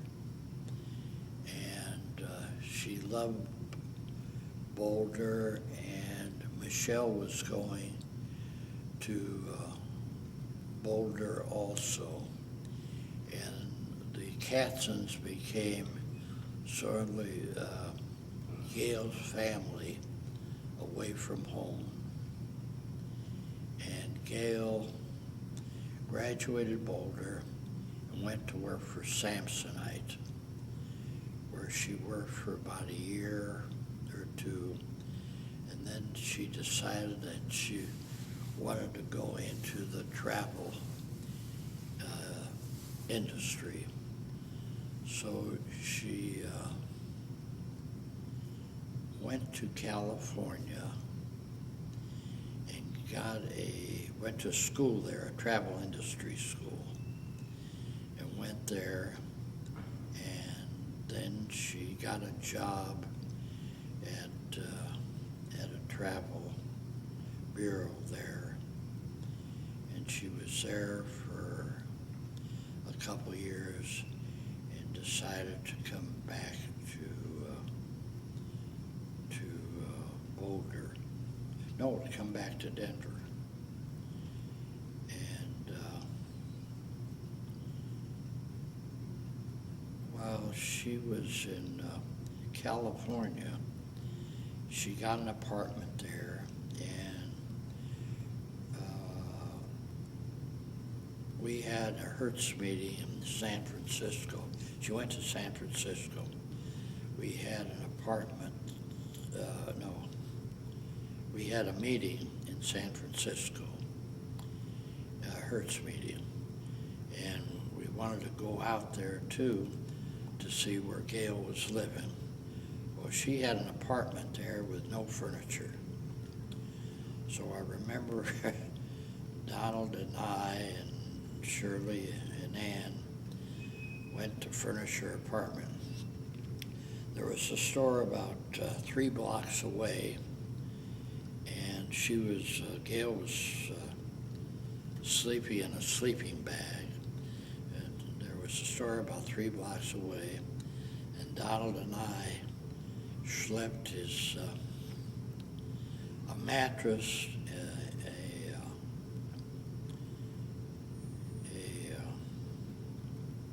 a bed, a mattress, a box spring, and mattress up the hill, schlepped it for about 3 blocks so she'd have a bed. Meanwhile, Shirley and Gail went looking at garage sales and came up with some furniture. And Shirley got some curtains for her, and by the time we left, she had an apartment that had some furniture. But oh boy, I'll tell you, with kids will go ahead and how they'll live is, I can't visualize doing it ourselves. So anyway, she got her set up, and she worked in San Francisco for a while, and then she came back to Boulder, back to Denver, and then she moved back to Boulder. While she was in Denver, she was working for Samsonite. And when she came back to Boulder, she got a job at a travel agency there that was run by a Czech woman. Now, this is a family that whose cousins we met when we were in Prague, Czechoslovakia. This is a family that had, her husband was a professor at the University of Colorado, engineering professor, who was a nuclear scientist, but he was in engineering. And his wife ran a travel agency, and Yale had a job with her. And we, while she was working there, we maintained contact with the family that she worked for, really until the husband passed away. And then Gail decided to, after a number of years working there, she decided to go on her own and open up her own travel agency. Meanwhile, Kathy was growing up. She went to Brownell she went to Brownell for a couple of years. Then she went to Lewis and Clark. And Kathy really wasn't much of a student. She either liked the teacher or she hated the teacher. And if she hated the teacher, she was miserable. Well, she stayed at Lewis and Clark until she graduated and went to Central. She wanted to go to West Side, but we wouldn't let her go to West Side. That's when she was out of the district, but they opened it up a little bit. And she wasn't much of a student, but she graduated Lewis and Clark and went to Central, where she was there for 4 years and graduated.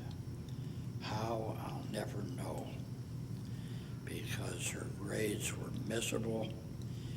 We couldn't get her to study, and she was brought up in that 60 generation where she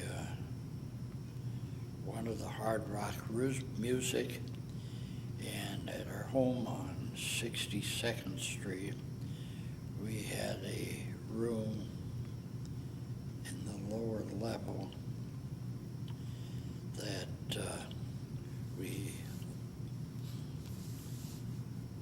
she stayed at and had the real loud music. It drove me absolutely up a tree. But after high school, she worked during high school, she worked at the People's Department Store for a little bit, at Phillips Department Store for a little bit, and she even worked at the Hertz counter at the airport, where she met a lot of interesting people. The rock stars that would come in would rent a car, and she would get them to autograph. So she has a bunch of autographs from movie actors to rock stars. Then she decided that she wanted to go to California. So we start looking for a car and for her to go. And because none of our kids had cars when they were in high school. But we decided to go ahead. And if she wanted to go to California, fine, but she have to work her way through. So I bought her a used Volkswagen van, and she drove that to California. I told her to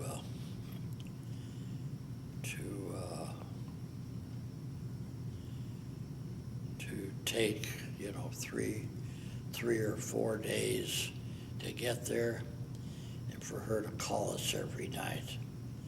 So the first night she calls us from Laramie, Wyoming, which is over 600 miles from Omaha. And she said everything was fine and one thing or another. The next night she made it all the way to California. She went to Felton, California, which was by Santa Cruz. And she was there the second night. I could have killed her driving all that time, at night and everything else, all by herself. But she had a lot of guts. And she gets to Felton, and she gets into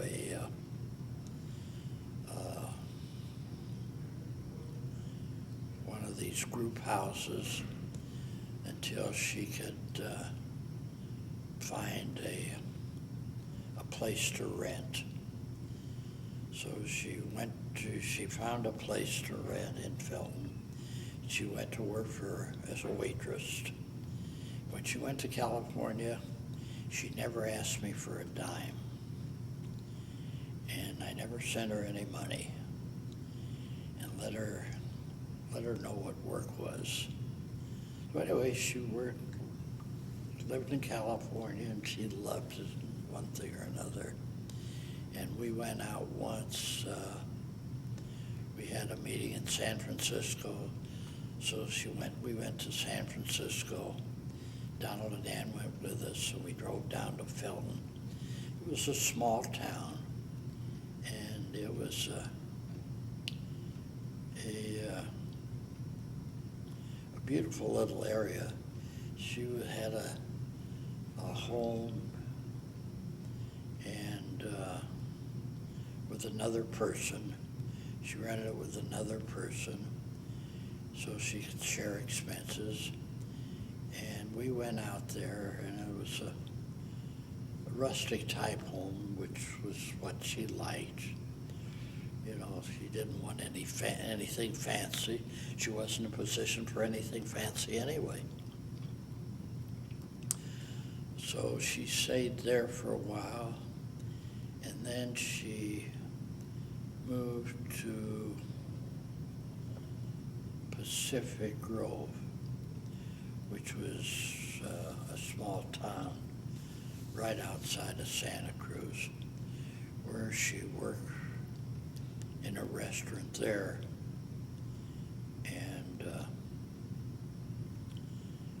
And there she met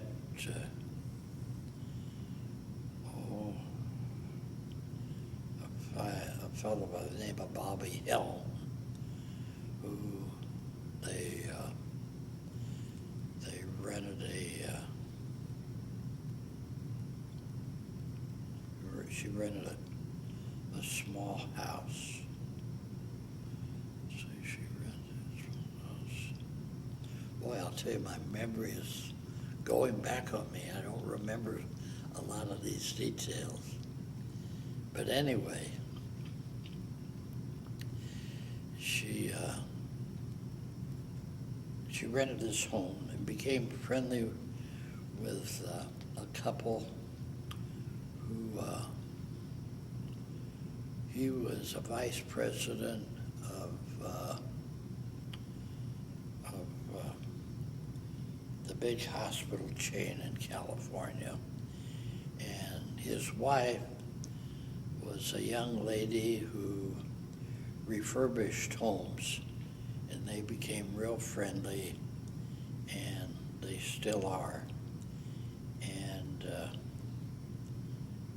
Kathy, I guess after she was married, they bought after she and Bobby were married, they bought a small home in Felton. It was 500 square feet. So you can well imagine what 500 square feet would look like.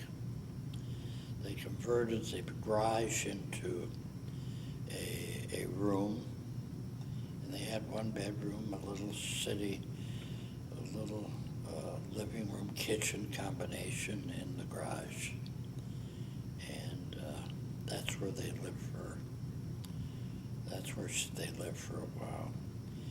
Meanwhile, Gail had fallen in love with her high school sweetheart, Phil Rasnick, and she was married.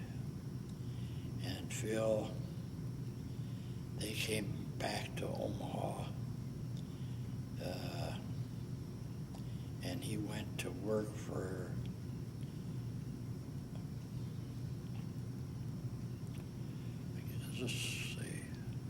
the sheriff's department. And I think he was out of Fremont for a while. But anyway, they moved back here. No, they didn't move back to Omaha. That was while she was working in Boulder. Meanwhile, they were married and they moved to Boulder. And after she got in the travel business, Phil got a job with the sheriff's department, which he still holds. And Gail was in the travel business for a number of years, until the airlines put all kinds of restrictions on travel and took away all the commissions. So yeah, I was after her to sell the business, and which she finally did, and she went to work for another travel agency, which was just fine. I was after her to get out of the business because there was no future in it. So she worked part-time, and she made more money working part-time than she did by owning the business. And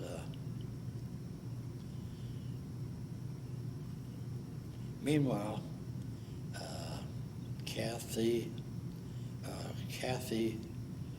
brought Bobby back to Omaha for us to meet her boyfriend, and they got married in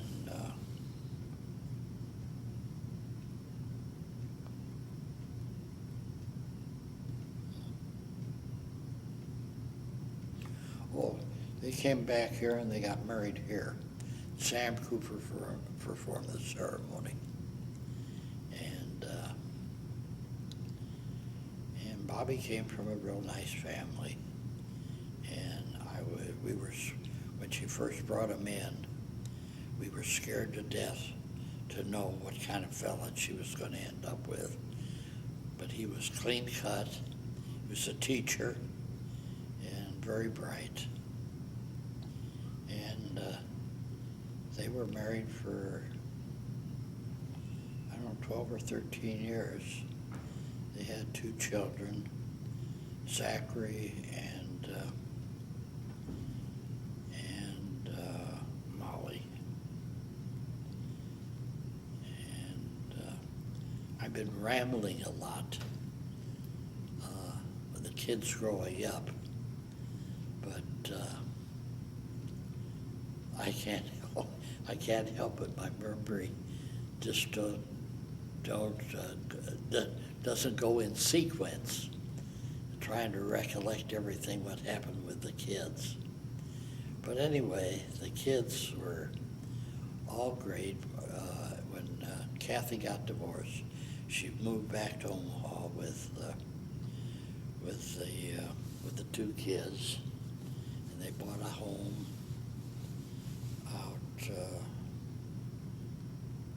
out west on 128th and Franklin. And when the kids got ready for school, she enrolled them at Brownell, where they are today. Meanwhile, it's wonderful having her back with the 2 kids, and Donald and Ann back here, because I think in the last interview I mentioned Donald coming to work for me at the garage, and eventually taking over with my nephew David. But Donald and Ann have been married 35 years now. And Gail and Phil will be 25 years. So I hope that their marriage lasts like Shirley and mine. Now I'd like to go back to Donald's family. Donald had 2 girls, one by the name of Rebecca, who was a redhead. And she was such a bundle of joy. You're a redhead in the Goldstein family. Of course, Ann's father, Brick Kennedy, was a redhead. And she was just nothing but fun. And the kids grew up, and they lived at North 85th Street. And they grew up at Swanson's grade school, and then they went to West Side. And Deborah was born, Becca was born November 15th, 2 days after Donald's birthday. And she was born in, let's see, she'll be 31. She was born in 74, because she's 31 years old now. And she went to at Westside. She was a very bright student, involved in everything. They had, she was bat mitzvah at Bethel. She had a great voice. And when she was, this was when she was in high school, she and Cantor Berkowitz became real friendly. And at times when Cantor would go on vacation, he would ask Gail to lead the service. Gail, what am I talking about? I mean Becca, to lead the service, which she did do. and she was great. And a couple of years later, 3 years later, Deborah was born. Well, Deborah was a brunette. So here we have brunettes and redheads in the Goldstein family. And Deborah, too, went to Swanson, and then they went to West Side. At West Side, they were involved in all kinds of activities. Deborah ended up being a cheerleader. And Becca went away to school at Northwestern, and Deborah went away to school at Colgate. And I think both of them were honor students there. And Becca today, let's see, last year, Becca was working in Chicago for, oh, wait a minute.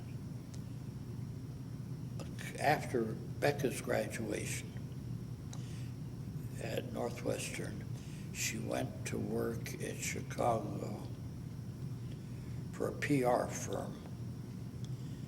And she got to meet, this PR firm did work for the Democratic Party. And she got to meet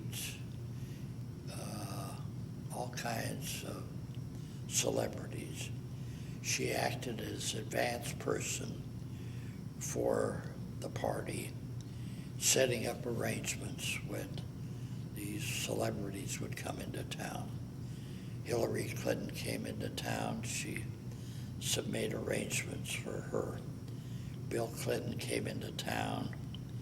He made arrangements for him when he was president. And she did work for Target stores. When they opened new stores, she'd be the advance person to set everything up. But when she was, she got an apartment in Chicago, and she decided to go back to school. So she applied to Harvard and went to grad school there. And she graduated grad school at Harvard. Meanwhile, she had to rent her duplex or her apartment in Chicago. So she subletted that to a young man by the name of Derek.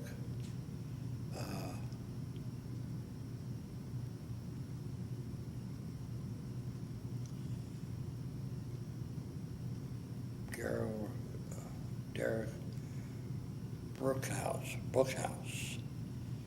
And when she graduated Harvard, well, while at Harvard, Warren Buffett went out there to speak to the grad school. And Becca goes up to, after the presentation, Becca goes up to him and says, "I'm Becca Goldstein." And Warren says, "Oh, I know your grandfather." And that was, that was it. So she came back to Chicago, applied for a job, and got a job in the housing department in Chicago, and where she kept that job for a couple years. And meanwhile, she started to date this Derek, who she rented her apartment from. She rented the apartment to. And one night he proposed to her, and she gives us a call, and she says, Grandma and Grandpa, guess what? We're engaged. And I said, well, it's about time. So anyway, they were engaged, and last year they got married in Chicago. Meanwhile, she has changed jobs, and she's in the mayor's office in Chicago right now. Deborah went to after graduating high school, she went to the University of Colgate up in Upper New York. And it's a beautiful area. And one time,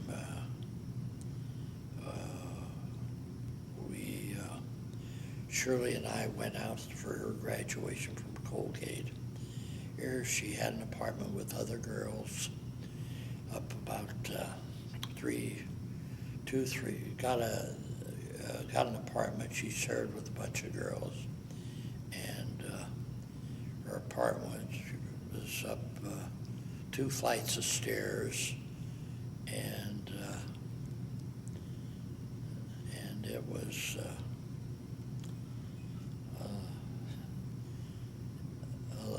a living place for a young lady. But they had a bunch of fun out there.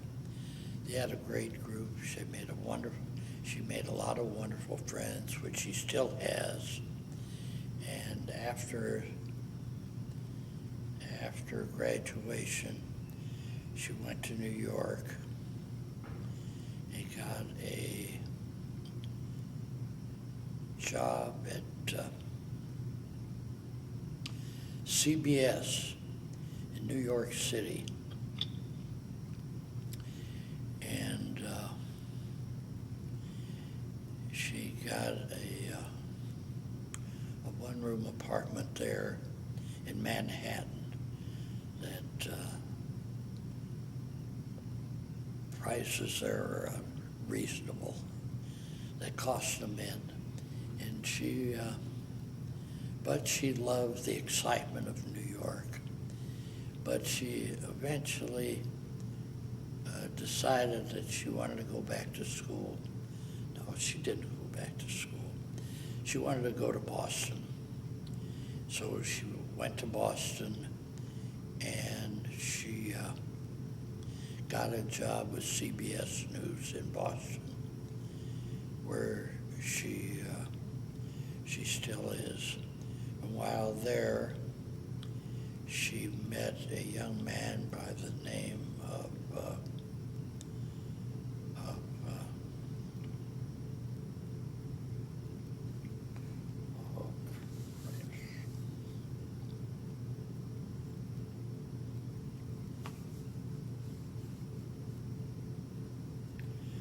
oh boy, am I in bad shape.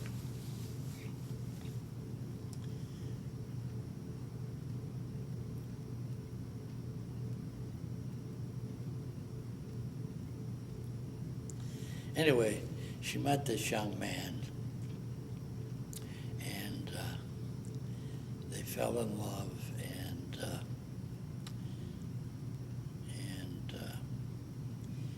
this last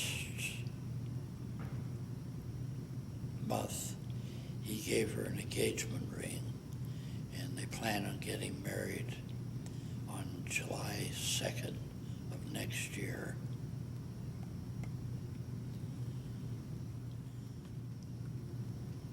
Now I want to mention Gail's kids. Gail has 2 children. The first one is Emily. Now Emily is a redhead, and they lived in Boulder. Emily was a redhead, and she went to high school there, and after high school, she went to the University of Maryland for a short period of time, then came back and at the present time, she's a senior at University of Colorado at Boulder. Ben and Emily today is 24 years old. They have a son by the name of Ben who just turned 20. He's a blonde. And I'll never forget, we came to Boulder one time, and here this kid was about 2 years old, and he was running back and forth. He had a phobia for phones, and he was running back and forth in our motel with picking up the phone and playing with the phone, and drove us absolutely nuts. Ben was quite an active young man. He went to grade school, and when he was in high school, he took a liking. He visited us in Omaha, and he was fascinated by my brother Art when he was at the Blumkin home playing the piano. So we got him a keyboard so he could play around with it. So he played the keyboard, and when he used to come to Omaha, he used to see Uncle Art. He went out to the Blumkin home, and he played the piano there once in a while. Meanwhile, he took up, when he was in high school, he took up swimming, was on the swim team there. Then he went to, after graduation, he went to the University of Wisconsin. Meanwhile, in high school, he was on a jump rope team. Imagine jump rope. He was on a jump rope team. And this team was in competition. He was in competition, and one of his specialties was sitting on his fanny and jump roping. Don't ask me how he did it, but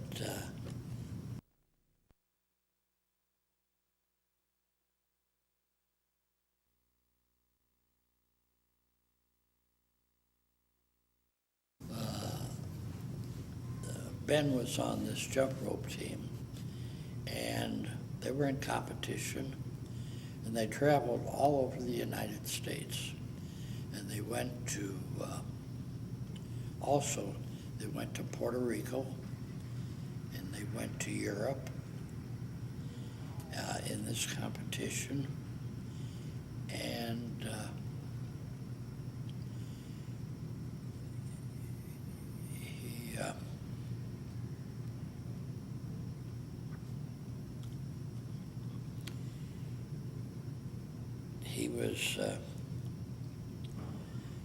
they were in international competition. They were supposed to go to Korea, but they didn't go because there was some fighting over there, so the team didn't go. Meanwhile, he was, Dave Letterman was in Denver for some auditions, and Ben went in for an audition, and he was invited to New York to perform on the Dave Letterman show. So he and his mother Gail went to New York, and they had tryouts there. They invited 3 people to try out for the Letterman show, but the all expenses paid. I think they gave him $500 or $1,000. Picked up in a limousine, stayed at one of the fancy hotels, and they didn't pick Ben for the show because they picked someone with a dog. But he had a wonderful experience. And then Ben was on TV on the national tournament, Ben got a couple first prizes, and it was televised and put on national TV. And today, Ben is at the University of Wisconsin. Last year he was on the swim team, and the coach said, "I need a diver." So he went to Ben and said, "I want you to be our diver." Ben said, "I never did any diving before in my life." And the coach says, "I'll teach you." So Ben, he said, the coach said, "You have the agility because of your jump roping, so I'll teach you." So lo and behold, Ben became a diver. So for the University of Wisconsin, so he traveled all through the Big Ten schools diving. And meanwhile, he hurt his back. And I think it is due to his jump roping, which I can understand why he would hurt his back. So he had to have back surgery. So his athletic prowess is pretty well over with, I think. Because he's this year, when he went back to school, or this semester, he isn't going to be doing any diving or any athletics. Meanwhile, he's taking piano courses, and he is doing extremely well. When he graduated high school, Shirley and I couldn't go in for the graduation because Shirley had her heart surgery. And so Ben had a recital the night before graduation, so they videotaped it, and they sent us the tape, and Shirley's been passing that tape around all over because it is really good. It is really good. So he's continuing his piano lessons, and Gail got a baby grand for their home, and he just, the first thing he does when he comes into our house, we have a piano. The first thing he does is go to the piano, and it's a real joy. But I covered our family, our kids and our grandkids, and they are the joys of our life. It's wonderful, the relationship we have with all of them.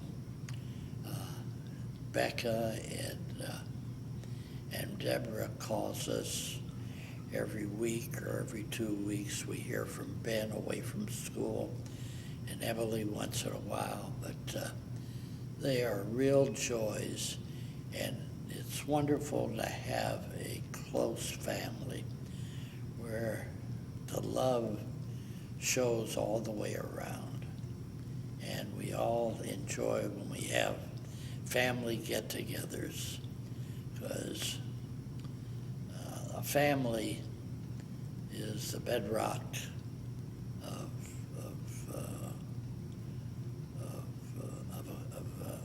of a family. And Shirley and I have set a good example for our kids. We just hope they all continue to live a happy and healthy life along